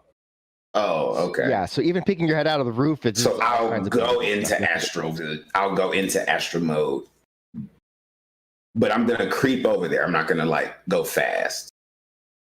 I can see distant scenes with clairvoyance. Maybe that would work. You get another message. Yeah, maybe it would. All right. And then I go back into my body. All right, so you're going to cast clairvoyance. Both would help. Both would help if we can have all the eyes. Yes, all the eyes. Well, if one's a little bit more risky because I'm vulnerable to attack if I'm in astro mode and she's not. So if that's smarter for her to do that. She will send her eyes there, but if you can send your spirit there, you'll be able to see if it's a spirit hiding in the astral. And the spirit will be able to see me. That's true. If it's attacking your drone, it's probably gonna attack me, and I'll be dead. Meanwhile, the drone itself, what is going on with the drone itself? Are you flying it out of the way or leaving it where it's at, or? I think I would try to get it back towards the edge of the crater to see if I can get it away from what's going on, because my goal is to try and I've got to keep it steady for 15 minutes to collect that data. Indeed. So I'd like to get out of this weird turbulence. Do I have any modifiers? -6. You do have a modifier here. It is a 3, so it's -3 to the roll, and whatever force you cast it at, it's going to cast as if it's 3 less. So maybe 8, maybe 9. I don't know. I'm gonna do 8. Ooh, and only 3 drain. That's pretty good. Okay. She has a fetish, if I remember well. She's using magic wand or... Yep. I'm just waiting for the supercut of this episode. The Brazzer supercut. It's all you're gonna hear is like lube, lube, lube, lube, lube, lube, lube, lube. No, not that kind of magic griggery and thing. Oh, my bad. All right. Yay. So you have it, and you now have a sensor. It's kind of outside of the vehicle. 4, 6. You're able to raise it pretty high in the sky to kind of see what you can see over there, but getting it closer, it doesn't have the greatest range. You've got about 36 meters you can get it away from you and kind of use it in that sense. You can see in the distance the drone is over in the crater itself, but there's not anything else that you can see with it. The clairvoyant spell is actually seeing just the physical area around, so you don't get a sense of what's in the astral. And you can sort of just maintain that spell there for a while and see if you end up seeing anything else. But for now, go ahead and hit that drain and see if you take any of the drain from the 3. And let's have Gertrude make that pilot test at -6. And I'm going to pre-edge it with one of the edge from chat. All right. And so I'll tell Nico, well, I couldn't see anything, so you might have to go astrally out. And then Nico like screams a curse word. He didn't scream it, but he says one. And then he sits down. He puts his back to the wall, and he positions himself directly towards Satchel. And then he goes into his astral mode. And then, but I felt like I said, I don't want to like just fly over there. I want to like tiptoe-ish. So do I need to roll anything? Do I need to sneak or anything like that one time? Stealth. Yeah, you're trying to sneak on the scene, I think. So go ahead and make a stealth check if you're like going between. So you're not flying like in from above. You're coming kind of through the buildings and stuff. Yeah, I'm more like weaving low. Okay. Got it. So make a stealth check and then make a perception check. Where's stealth at? It's sneaking. Sneaking. Yep, sneaking. Yeah. Isn't there some way where I can do that and like, do I don't have to keep doing it? Didn't we talk about that? I could just do it like once.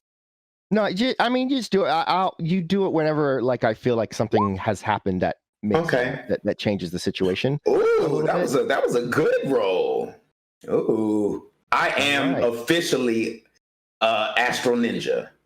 Okay, know that. And then perception would be down here. That's pretty decent. It is. So as you're kind of coming through, trying to get there from not above, so maybe you could sneak up on something, you suddenly realize that in the opening, like between some of the cars and like just various places on the ground, there's a bunch of like astral pods, maybe, just sort of well, you don't know, but it's like looking at astral bean. That's about as big as a like a mastiff. You know, like these are words that I don't know. A mastiff is a big dog, really big dog. Okay, I know that word. A bean is a vegetable type thing that you get. It's a legume. Yeah, like a. So I'm seeing dog-sized beans. Yeah, I mean, you're not close enough to them to like really get a look at what the shape is, but they're like lying on the ground, just interspersed.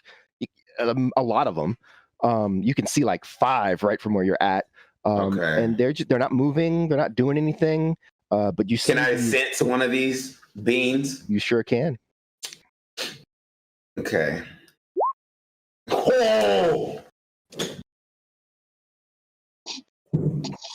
And then when he senses this time, for some reason, he just feels a swell of a sentiment. That happens. A swell of a sentiment. His astral form just has one of these moments at first. What I would like you to also roll is a magical threats knowledge. He never just lets, every time I feel my power, he's like, all right, mage, show you. Magical threats would be on knowledge skill, so make sure you're going to your knowledge. That's why I couldn't see. Right. Oh, I don't have that button. Okay, 1 second. I'm kidding. I have it. I'm kidding. I have it. Yes. Okay. Awesome. That is what you wanted to see. Okay. So what is the bean that you were looking at? Well, Voss is the bean. First of all, it is definitely an awakened thing, whatever it is. It is magic. Okay. The next thing is that it's sleep. But it's alive. It's alive, but it's not sleep. An object. Okay. It's asleep. There are no cybernetics. Okay. Ooh. It is a spirit. So all of these are spirits. They're all spirits. And they're sleeping. They sleep.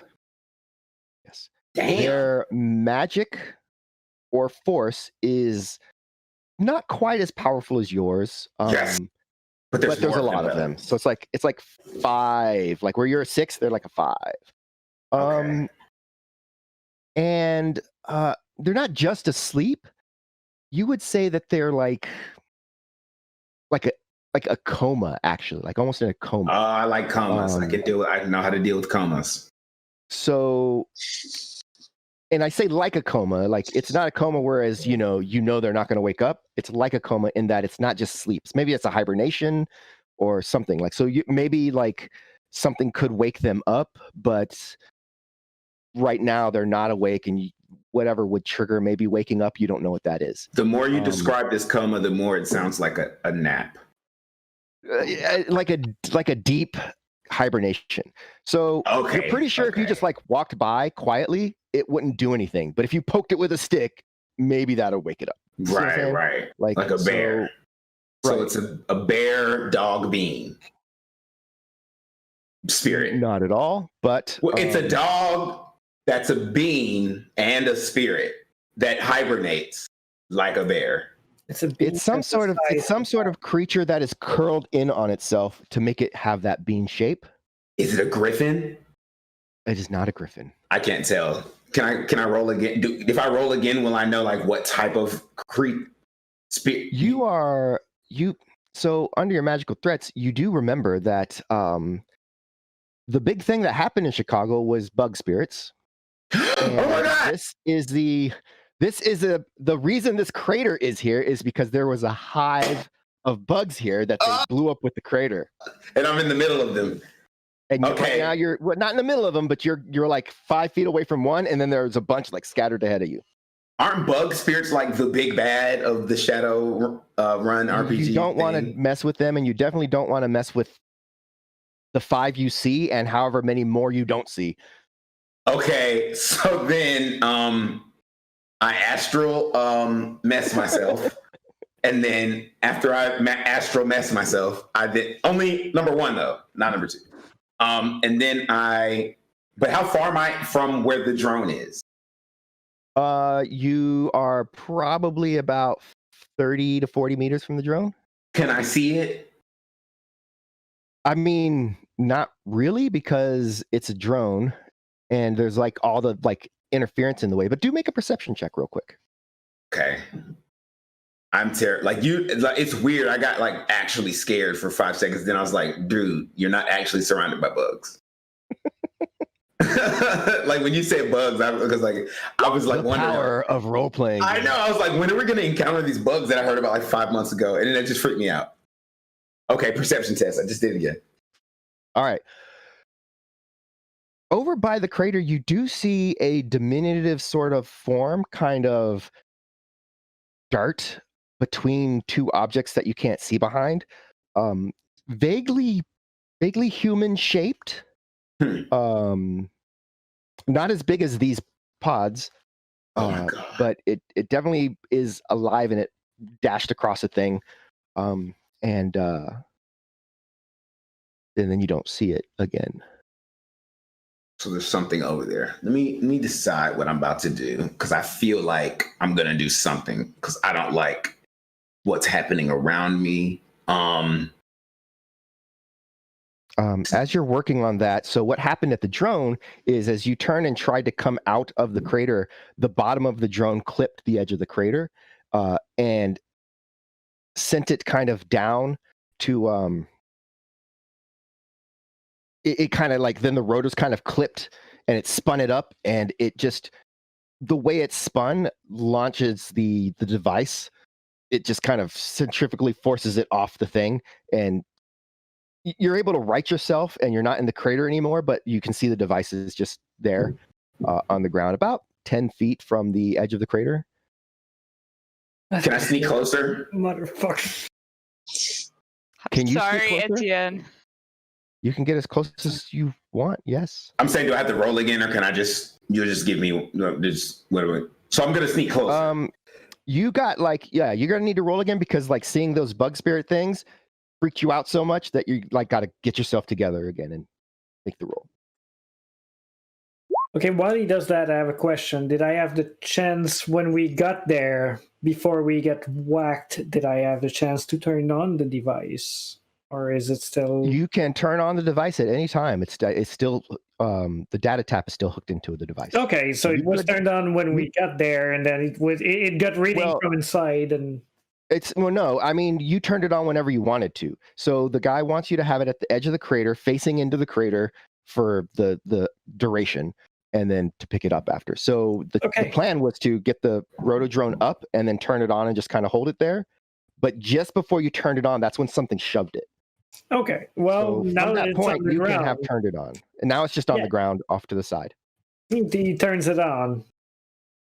Okay. And he's gonna try and, like, as much as possible, download the data for it. So if we can get the device back, maybe we can get the data back. If that's possible, you tell me. So you don't understand what readings he's trying to get. It is taking readings of something, and you are able to get those readings, but you don't know how to read them. You don't know what it's trying to do, and you don't know if there's anything else on the device that's supposed to that's important to go with them. So it's like you can't even tell if it's getting the right readings right now. That's fair, but I'm still gonna do that just in case we don't get to pick it back up. Right. Okay, so with that, I rolled, by the way. You got a 3. Kanika. Okay. Kanika. Okay. I mean, you know, it's a little ratchet. We can do it. Oh, it is what it is. All right. And it what it is. Moment. All right, I am going to switch up our map here for you. This might take a moment to load, but Kablooey. Searching for a pen, by the way. Looking in all the little nooks and crannies now that everybody's unconscious in the van. I'm telling you, you're gonna regret it if you do this to Nico. He's literally a gang liaison. Don't you forget it. Okay, so at the bottom right-hand corner of the map is where you're coming in from. Right here. So you can see, yes, you can see yourself there. You're in the astral. Okay. And yeah, you're in the astral, and you can see in front of you some beans. Like here are the beans? Here are the beans. Okay, but I'm here. You're here. Oh, okay. Maybe behind the car though, but there's actually a lot of cars and other things for you to hide behind. Right. Okay. The actual cool. representation. Gotcha. So there's all the beans. Are these little green things the beans? Yes. If you zoom in on them, you will see the beanness of the beans. Oh my god, I'm so creeped out. Okay, but those are the only beans that you see. That I see. Okay. Well, I wanna like astral over here. And then over here is where the drone was. Yeah, you astral over there, revealing more beans. Stop with the beans. Beans, and more beans. There are beans everywhere. You like zip, and then you're like right on top of a bean now. Okay. And then so like I do that thing that cartoons do where they go, right? Okay. And so do I see the human zipper thing? Not yet. So then maybe they're hiding. So I'm gonna do I think I'm gonna do some. Where are you? Okay. Nico is going. There you are. He's going to survival perception. What can I do? Summoning, banishing. What does that do, Danny? You can use that to banish spirits. Can I do a mass banishing? No. And it's really heavy on, it's really drain intensive. Okay. clubs. I wish. What's Arcana? Just your knowledge about magic stuff. Okay. I wanted to do the banishing thing, but I didn't want to do it on the beings. I wanted to do it on the human thing, but I don't know if it's a spirit. And I don't see it. So what do I do? A perception test again? You could do a perception test to try to see it. While you're doing that, the device is on and everyone's chilling, wondering what's going on. The rotodrone has been righted, kind of waiting for the next I rolled it. sort of whatever's going to happen there.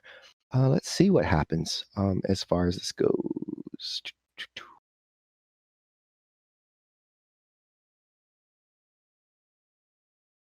Can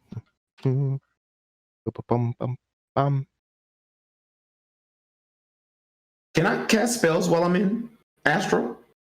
You can cast certain spells that will do certain things. You can cast mana spells that have mana effects on things that are in the astral. So you cannot cast a spell that affects something only on the physical. Okay. So yeah, you don't see anything. It's definitely blank. You do see the rotodrone at this point, though. It's definitely hovering there. I don't know if Gertrude's doing anything else with it. Okay, well then I'm just gonna flash back to my body. And look at Satchel. Satchel is currently like under the bench looking for like a marker or some errant like Cheeto or something I could start trying to like write something with. What are you doing, Satchel? Nothing at all. Okay. How's things going? I don't know. Honestly, I didn't see anything messing with the drone, so I don't know what that was about. But I saw something whizzing around out there, so there's something out there. I don't know. It's moving, and then there's a lot of things that aren't moving, and I'm pretty sure they're dead bug spirits. About that. Or hibernate. A message that says what? I thought everybody else was unconscious. Like, wait, what? Do they exist only in the astral, or? Well, I mean, yeah. Well, I don't know if they can manifest. I don't know, dude. I'm pretty sure that they're just the spirits of the bugs. I mean, I'm also a protege. I'm sorry, man. I'm young, man. I'm learning as I go, dude. And I know you were gonna draw on my face. So look, I think. So and then Satchel turns to Media. Media is the only one that's awake in here, right? But no, I can hear. I can't see. I'm still seeing over there, so I'm blind. Oh, okay.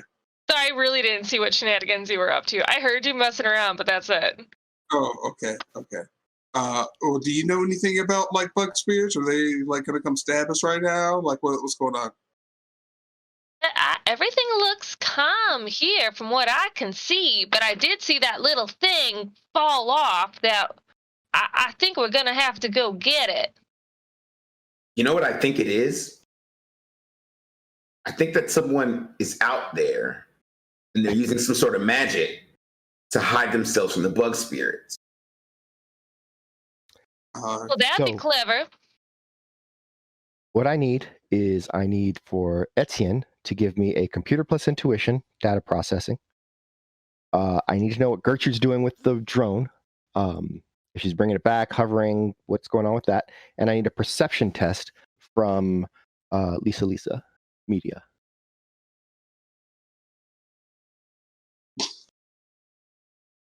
And the whole time while everyone's doing this, I'm literally scowling at Satchel. I didn't do anything. Would that computer intuition fall under matrix search or perception? No. Okay, I just wanted to make sure. Punish someone for having you can't establish thought crimes. And you know what? I think I'm going to pre-edge that one. Someone made a good case of pre-edging, using my pre-edge power as a human earlier in the chat. So, all right, let's do it. I've been saying humanity #1. mean, but not a humanist guy, because they're assholes. If you want to say that, you can say meta-humanity number 1. That should do it. That one. Okay. All right, I've got my results, and then what's going on for Gertrude's piloting? So I'm looking at the picture of this cute little drone guy. Are those operable legs on the bottom, or is that just for landing? It cannot walk or roll. Can it clamp? No, it does not have Okay. arms. That is something you'd have to get for it. Gotcha. All It right. doesn't have the guns either. But I remember that they made the comment there were no guns.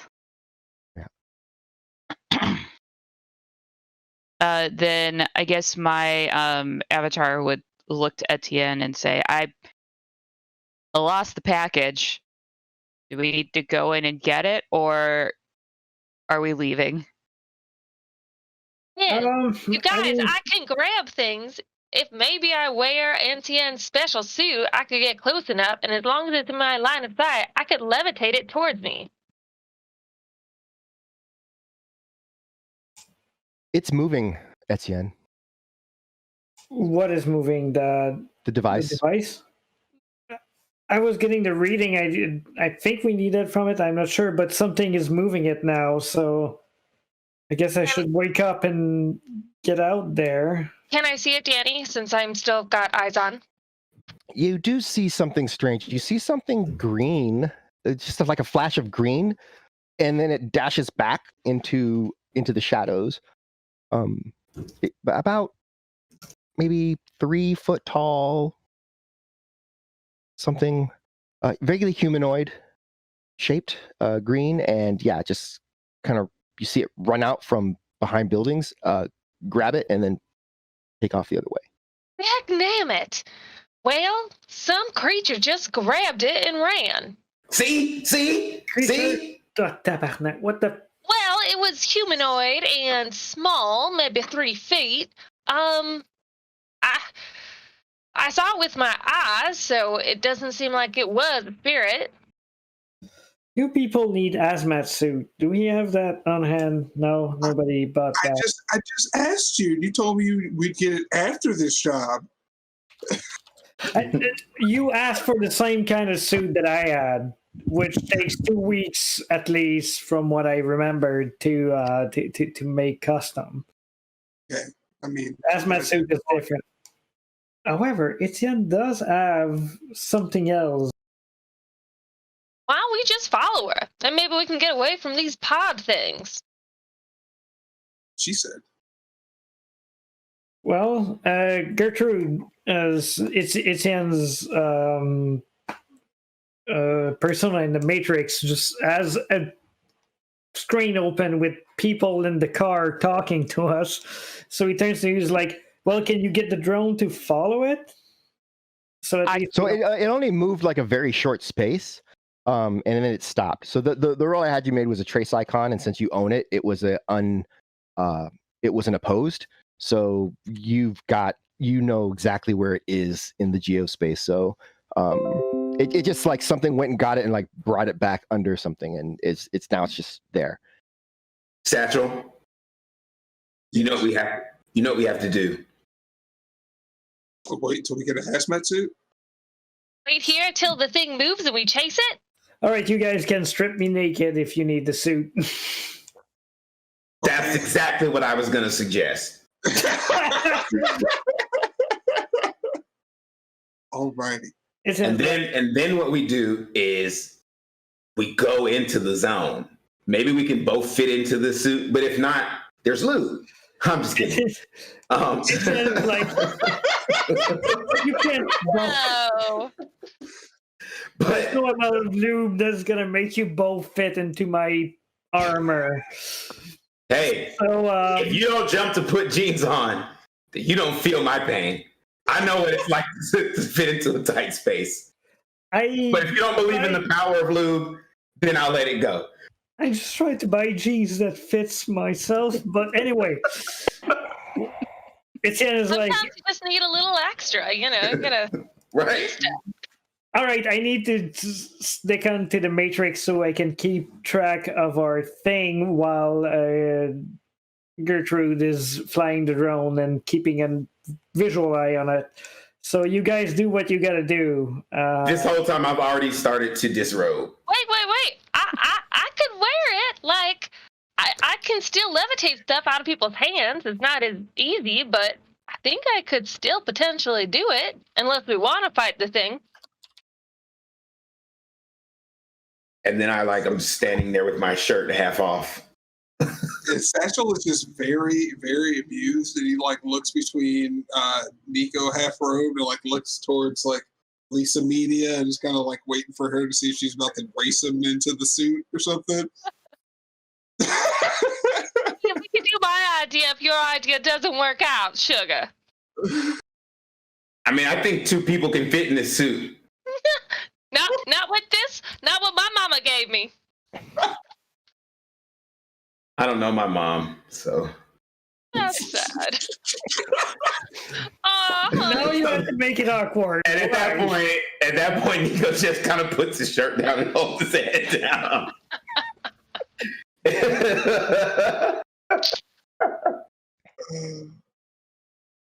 right, I'll strobe. I'll do it. I hope you don't smell NTN, honey. Silence. It's my new suit, so I try to keep it clean. I wear the other one when I work on things, so that should not be too bad. All right, so delicately. Let's see here. Lisa and Etienne.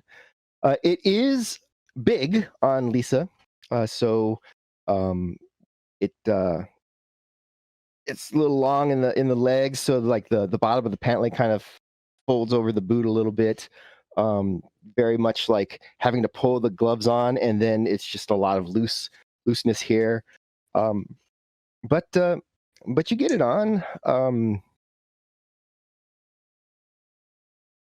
Yeah, it's definitely on. Geiger counter reads that there is some amount of radiation outside, but not so much that a minute or less of exposure will hurt anybody. And I had pulled my eyes back, obviously, while I watched Nico disrobe. That's disturbing. And I will, I guess, get out. Is it safe for me to open the door right here? I'll hold my breath. That'll do it. That's what you do. Still doesn't understand the concept of contact toxins, but yeah. Okay. And she opens the door and shuts it really quick and gets out. All right. Out in the street. And I had used my sight to see it, so I think I know where I'm going. So you have an idea about where to go. So I'm going to have you appear on the map using ye old flea icon. Am I not the right thing? Boop. Boopity boop.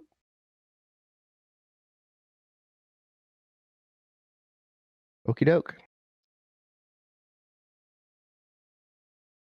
All right. So moving up, you do notice these sort of. You see them. They're on the material plane as well, and you can tell looking at them with real eyes that these are. They make you think of giant ants, maybe, or something. That are they're just kind of they got their legs closed in and their abdomen kind of tucked up and their head tucked down. But definitely looks like a giant mastiff-sized ant. A dog ant. I will be staying clear of those. Well, yeah. So we had seen where the creature went. I'm going to sneak over, and I'm going to attempt to levitate. So first, I think I need to do some sneaking for that to happen. Go ahead and make that sneak check.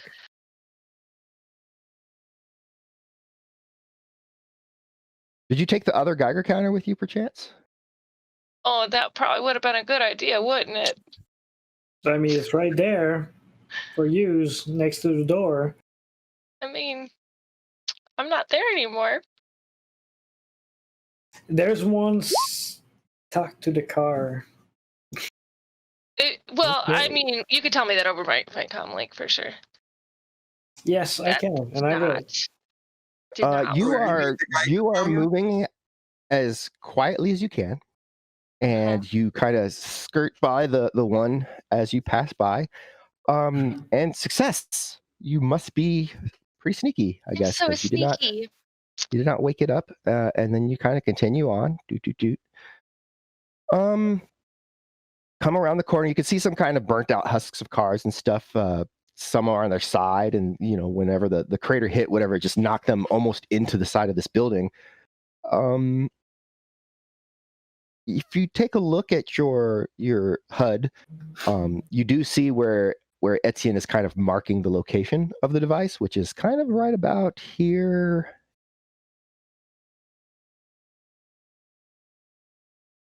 Yeah.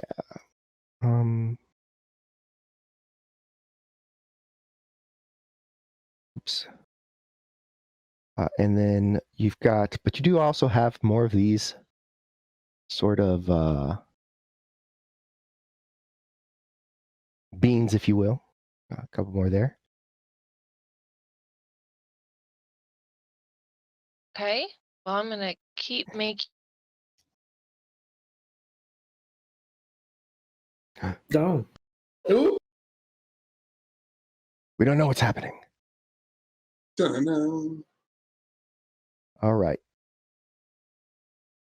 All right, I'll keep making myself over there, so I can get some line of sight without hopefully necessarily the creature thinking. So it looks like it's inside of a vehicle that's on its side. So you're gonna have to kind of get around into it to get that line of sight. You don't hear anything else. There's a bug spirit right there, bug thing right there, whatever that is. Just kind of lying there.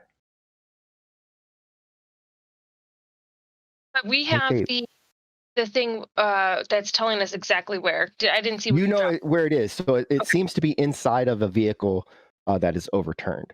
And go ahead and make a perception test. Okay.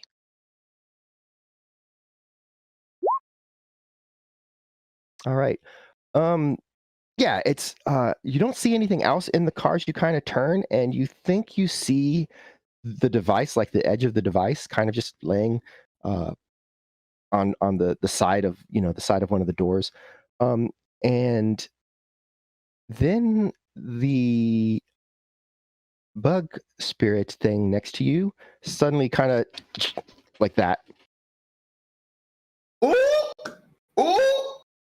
Get away from that thing as tiptoey runny as possible. Okay. Just giving this as more space. As you tiptoe away, you hear a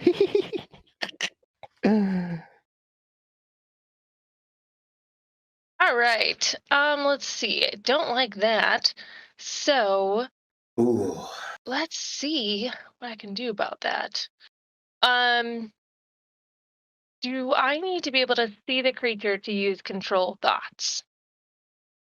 You do need to be able to see the creature because it has to definitely be in your line of sight. I just pinpoint it where the hearing is and kind of aim my spell that way. No. Okay. All right. All right. Then I will attempt to go out along the other side to get closer to the car. Okay. So you go around the other side. Easy enough. You can kind of tell that there's a few more of these beans around the corner over there. They're just littering the place. It's almost as if there was a hive here. You see it first, Gertrude, and anyone seeing through the eyes of the rotodrone, as a green figure sort of materializes behind Media, and who sees it first? Media hears, What you doing? Hi. I dropped something from my drone. What Was you looking for it. What is it? Oh, well, a little piece like this. Oh, I found that. Oh, well, lucky you. I'm happy to pay you a finder's fee. What are you going to pay me? 10 of something. 10 of something. I don't know all the money, so you have to fill in the money. I said some kind of money. It's just Nguyen is money, but I don't know what that is. Well, what do you like? Maybe we could trade for something. I like to play game. I like games. We can play tag.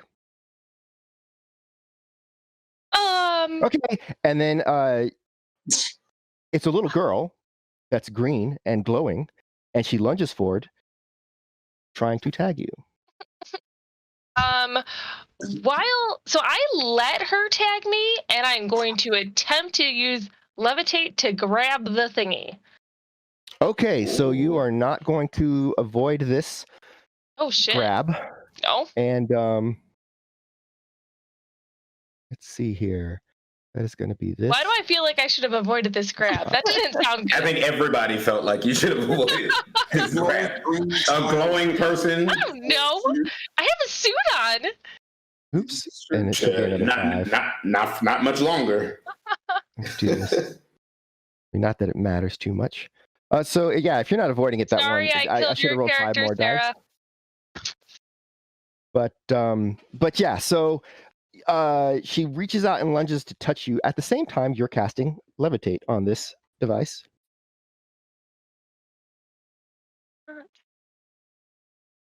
So it's like a touch and levitate? Well, she's wanting to levitate the device. Yeah. Out of there. It does have a to levitate. So it's probably a complex device, so you feel like it's probably gonna have a pretty decent resistance level against your spell. So that's considering whether you want to edge your spell or not. Yeah.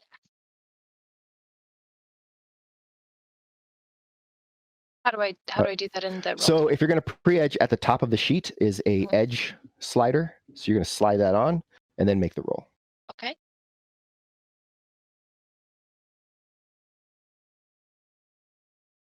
I see it. Got it. And then, then you make the roll, then turn the slider off. And your 6 is the number to beat. Modifiers for this one? -4 because of your closeness to the crater. Oh goodness. What's the highest force that I can do? 12, but you could kill yourself. Because of the drain. Do it. I mean, like, otherwise somebody else has to come get me, and there's no more suits. So, feels like 9. You stole my suit.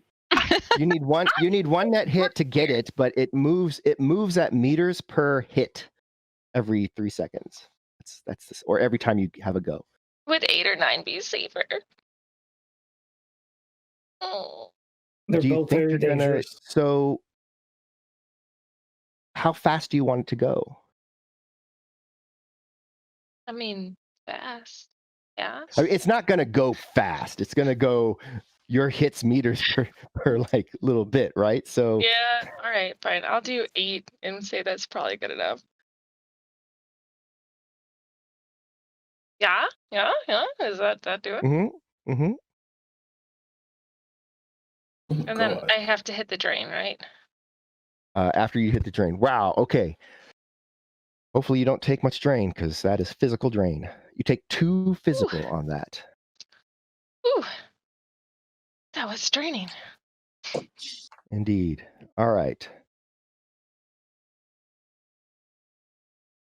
Well, it's levitating towards you at a speed of 7 per meter, or 7 per action, because you did pre-edge.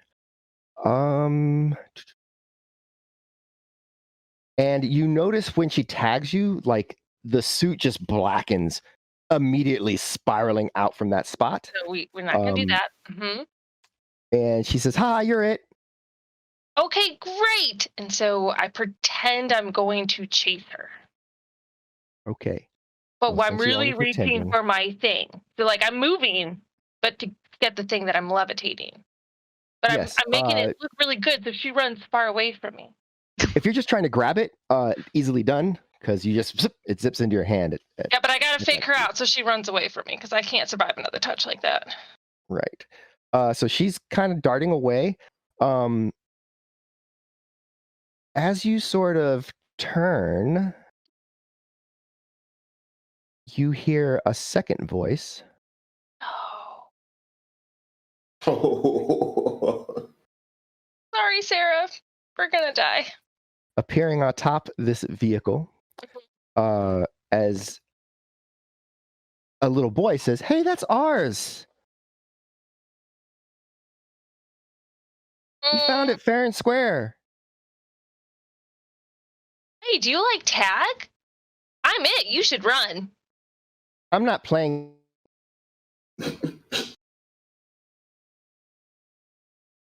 Oh, well, you'd have to discuss it with her because she just gave it to me. So I don't know. She stops and turns around and goes, Mm. Okay, I would like to levitate myself out of here.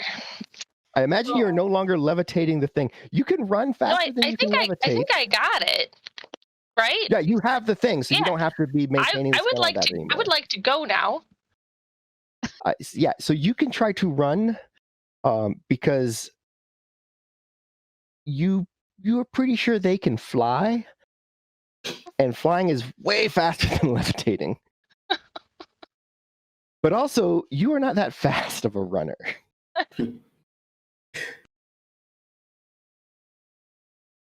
Need to try to use deception and throw something from my pocket to say, okay, and go get it. All right, so I don't know if the mob feelings or control thoughts would work on these kind of things, but I will also it would, as long as they are manifested in the material, which they are. Well, then let's go with that first, because that seems smarter than trying to trick spirits that then may get angry at me. So let's try that first. So I'm going to try to control thoughts on the boy first, because he's closer to me. Okay. Satchel makes sure all the windows are rolled up really tight, doors are locked.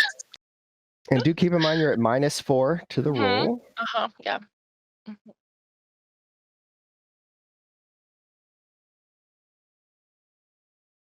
Doing 8. Okay. And that was with edge again. Oh, I did well. I mean, I'll keep it. It's a decent roll, but that drain's really high. It is. Hopefully you soak a lot of it. Yeah. Let's find out.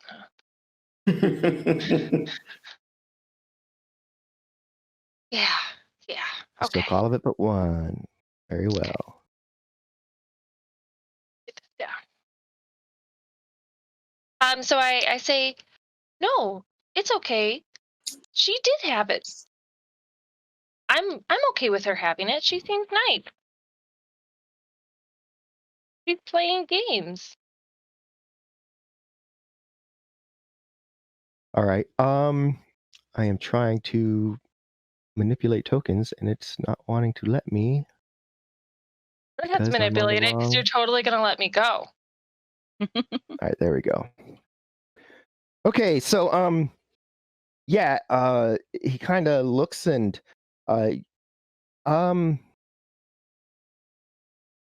what? You can go.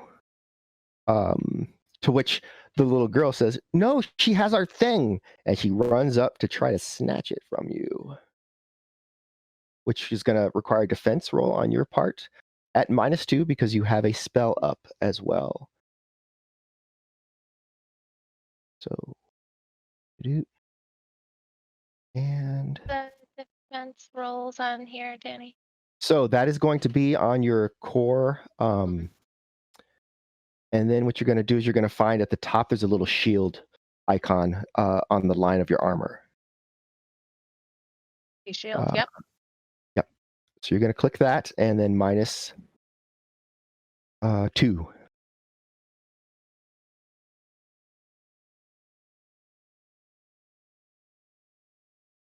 I need to post edge that. Etienne, I have an idea. How attached are you to this drone, and could I maybe reimburse you later?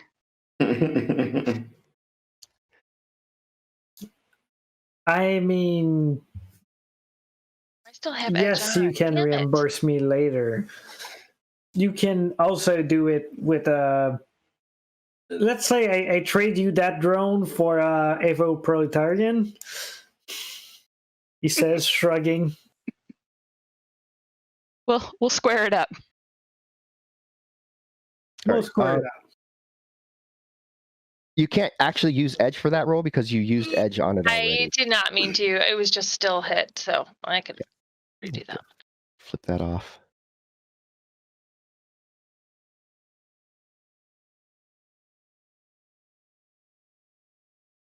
Didn't help me though. No. So.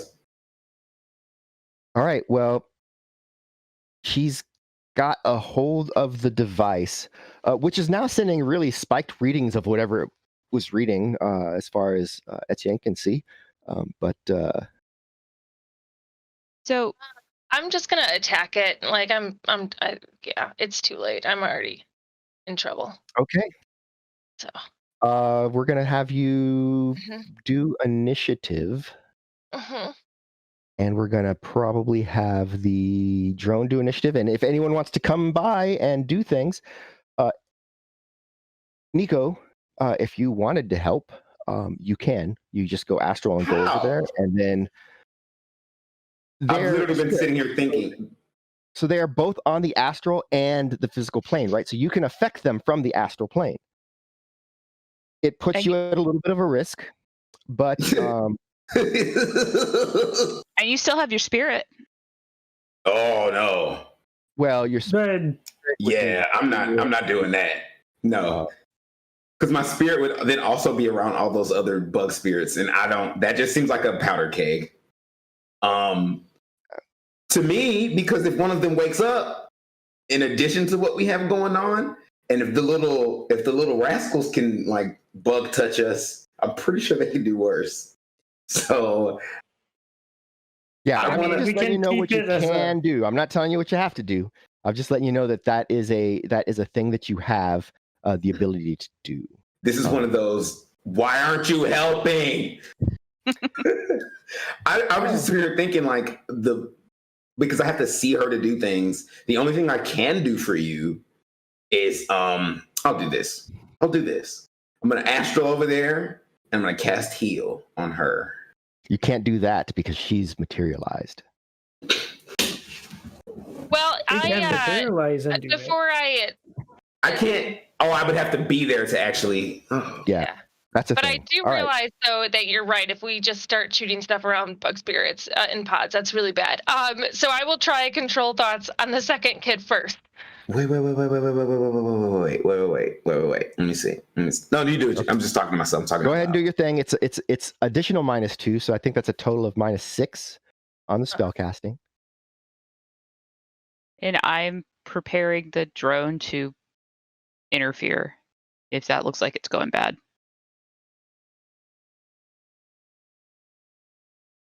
And I will help with the drone interfering if I can. All right, so it was what, -2 to the modifier, or what was the modifier? I don't remember. It's -6 because you're at -2 and you're -4 for the background count. So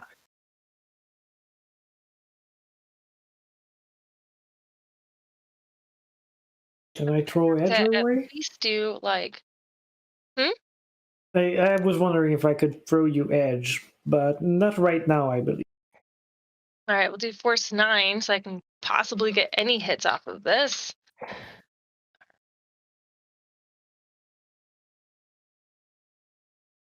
Okay. Ooh. All right, so make the drain, which is 7 before, so that's a logic again. Ooh. Ow. Out for the kids, right? Yes, but also for Alex, she might want to use Edge for that drain roll because she would be taking 6 physical right now. Very, very, very painful. So I will do that. How do I do the post Edge for the drain again? Or you're gonna just roll your drain stat -2, so that's gonna be so if you go to on magic at the top it says drain logic plus willpower, and then there's a modifier for it. Put a -2 there, and then just hit the drain button again. It'll roll your dice. Danny. Yes. I just have to see them to be able to affect magic, right? You have to be able to see. You have to have line of sight. And there's windows in the van, right? Are there any high buildings around us? Yes. Okay. I mean, the extent to which they will support anyone's weight is questionable, but yes. Anyone's weight? Anyone's weight. Yeah, I mean, there was a nuclear blast that went off, and it was somehow contained, but it like knocked buildings over. Okay, all right. And how far can I see if I stood on top of the van? You can't see them. You can see down the street, but you can't see them. I can't levitate, so I am going to try and. It's possible that we need Satchel to run out there and grab her. Well, I'm gonna. So if I was on top of the building, would I be also still subjected to radiation and such? Yes. So, but if I have right now you are in a radiation zone about a quarter mile, and you would have to move very quickly to get there. And there is, and the closer you get, the higher the radiation gets. That's what I'm saying. So if I had my spirit, oh God, I guess I'll have to spirit. All right, I'll send my spirit to go get her. Okay, because at this point, she does pass out from the drain, which is really no bueno. So you see that through the rotodrone. The little girl looks at her with the device. Hey, get up! What's wrong with you? And they both seem very concerned, very, very concerned. Can I start to fly the drone in to see if I can distract them and maybe pull them away from her passed out body so that maybe someone can go grab her? Yeah, you sure can. Just give me a pilot test. And as you are doing this, they are distracted, but they're not trying to get away from her. They're mostly just like, hey, go away, thing. You leave her alone. They're protecting her now. Perfect. At the -2? Yes. So if I want to cast improved visibility on my unnecessary. They would be able to see it. There's not a thing you can do because they are astral sensing beings, so they see. So they don't, even when they're not in the astral. Yes, because spirits are dual natured, so they're always on the astral, even when they materialize. Also, these kids are spirits. You're pretty sure they're some sort of radiation spirit or something, because they seem to be thriving here. Yeah. But yeah, sending your spirit to go and get our friend and our device would be a very good idea. And his dude. I mean, yeah, but at this point, my spirit's gonna kick my ass. All right, hey, spirit, hey. Huh? Yes. Listen. What can I do for you? Here's T, dude. You're gonna hate me. Please don't hate me. I'm doing the right thing here, okay? Our friend, she went out there, and she's probably gonna die. So we need to like not have that happen. I know, dude. I know. So I need you to get her. And bring her back here. But when you go, dude, you gotta be like super, you gotta bob and weave, because there's like a minefield of like old bug spirits. Don't fuck with the bug spirits, bro. And then there's coming from the sky. Okay, bet. Good thinking. And then there are these two like children of the corn spirits out there. And I'm pretty sure they can like they might be impervious to magic, and then they also might be like untouchables. Not like the movie, like don't touch them. So that's your mission. Like you gotta super Tom Cruise that shit, bro. And you gotta go in there from the sky, grab her like the machine at the arcade, and then come back. Oh, and then there's a little itty bitty thing. Right? So you got to get all that at once. Okay. Do you want me to go with you? No. What I suggest is that you ask the spirit of Earth to do this for you. What? Why? I'm made of air. And my ability to lift a solid object is very... Right, you were only supposed to lift that one solid thing, and now you're lifting like a other solid thing. I got you, dude. All right, man. I guess then can I borrow your 2 commands and transfer that to whatever I'm about to command him to do? Sadly, doesn't work that way. But that's not how it works. But can I get an IOU for later? No, we'll think about it. But I'm sure that if you do this, and it's the only command you use is to, and then you release, that will mitigate any poor feelings of the area. Right. All right, dude. I'll go. But we're cool though. We're good. We're fine. I'll go. Okay. So I'm going. All right. Bye. And then he wishes away. The Rotodrone is like dancing around these guys, and they're like jumping and swatting at it. It's really odd because they are not flying, but they jump really high because they're not actually constrained by gravity. But there's something about like what's going on with them that they feel like they gotta like jump and swat. But they definitely want you to get away from media because they don't know what you are and why. So so I got a question. This is what I want, Danny. Let's get the question first.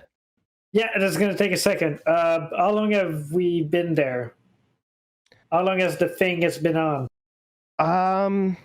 Etienne has a counter in his about 10 minutes.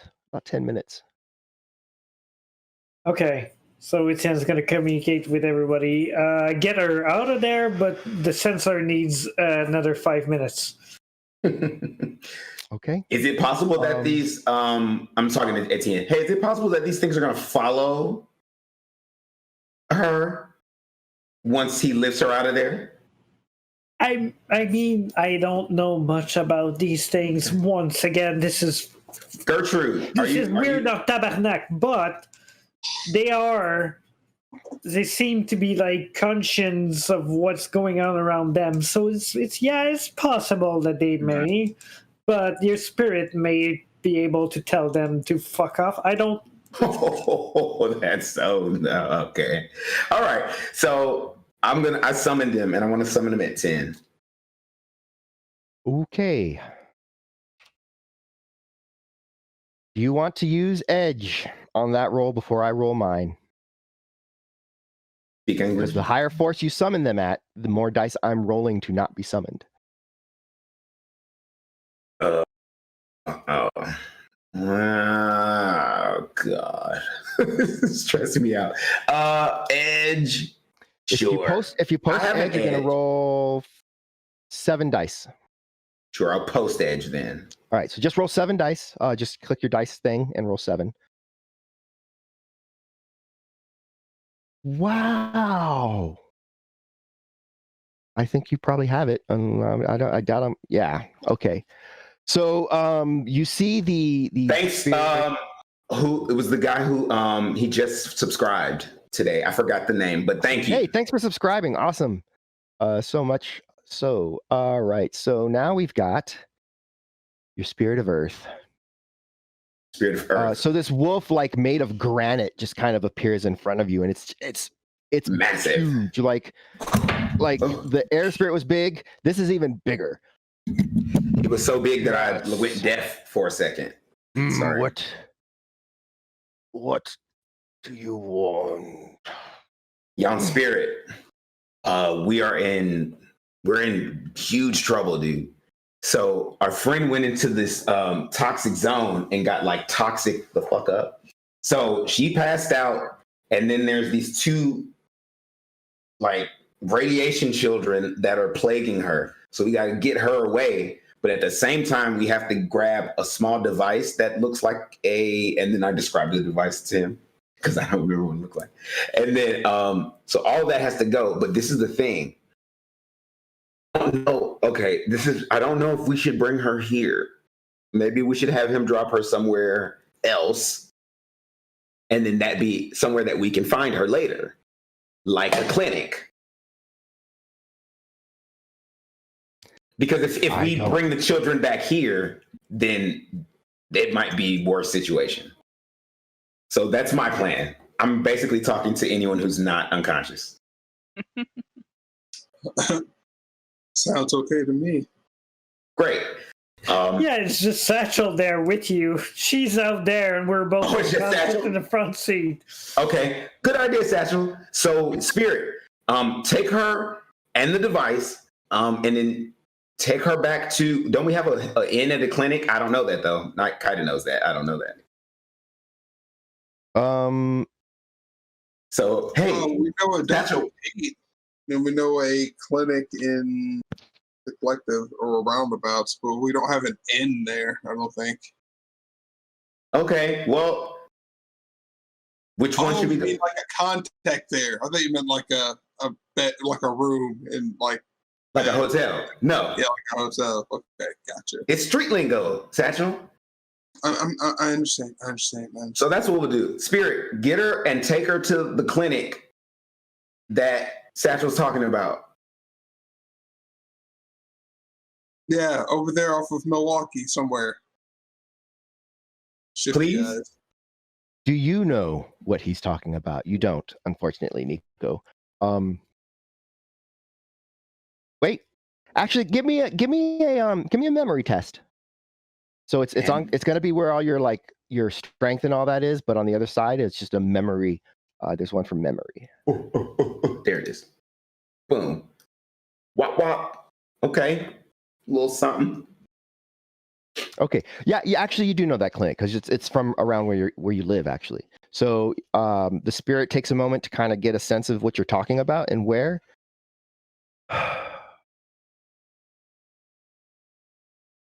Retrieve your friend. Take to this location. Yes. This is all you need. And there's a small device that she tried to get that should be next to her. Get that device too. And then just be careful. Radiation's high, bug spirits that are dead are there, so you're going to have to be super evasive.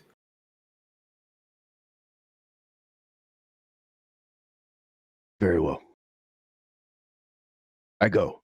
And then he just disappears. Okay.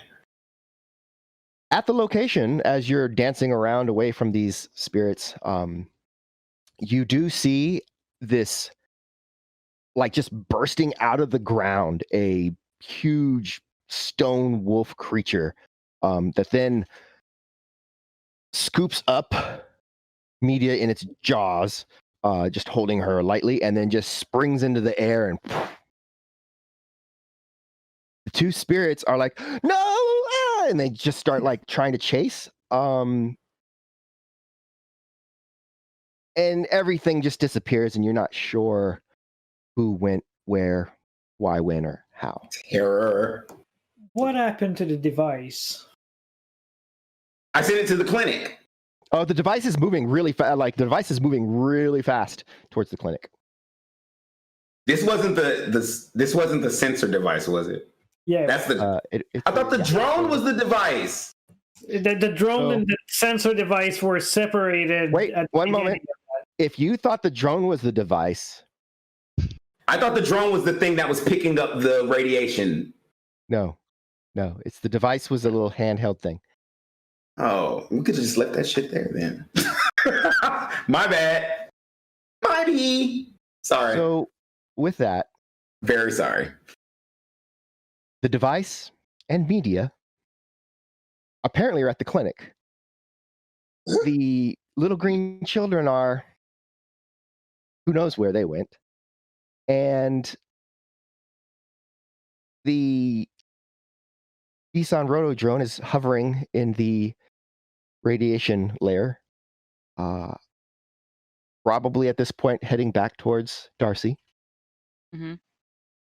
Ethan is sending a message to what happened with the sensor? It kind of moved very fast and I lost track of it. It's still on. It's still taking readings too. However, we'll have to figure out next week what happened next because we are out of time today. Thank you very much for joining us, those who have joined us. Thanks very much for watching if you're catching this on YouTube. And thank you to the cast. Thank you, Alex, for joining us and filling in for Sarah today. We really appreciate that. Yeah, too bad. Sorry. Yeah, we appreciate the touch that you brought to the character.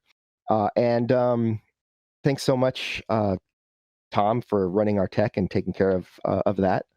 And yeah, join us next week, so everybody, to see what happens next and what we're going to do with this device that got readings. 20 minutes worth of readings.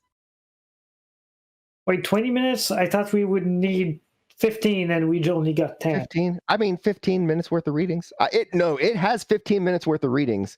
It just only has 10 at the location that you wanted it to have. That's fair. And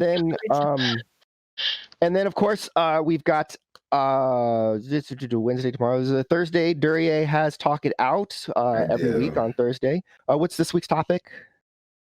This week, we're talking about colorism. But, and if anyone doesn't know what colorism is, colorism is like a really big issue amongst a lot of different cultures. It's so hard to explain shortly. But if it were to relate to like Hispanic people, a lot of Hispanic people are basically every shade that you can think of. And in some cultures, the darker shade ones are seen as less than. And it's very pervasive in, it's very divisive amongst cultures themselves. It has to deal with like white supremacy and lighter is better, which is actually relevant in more than just those kind of cultures, like Japanese culture, like a lot of cultures. So we're going to talk about that and how it affects people. And then, so basically, if you're part of a group but your skin tone is like darker or lighter, then you might actually get treated like differently than you would as the core member of that group. Yes. Okay. Yeah. And then we're also going to be doing a 24-hour stream in about 2 months. It's going to be a fundraiser for an LGBTQ. We haven't found the charity, but it's going to be an LGBTQ veterans charity. We found one that does both. So hopefully we'll get in contact with them and make that a link.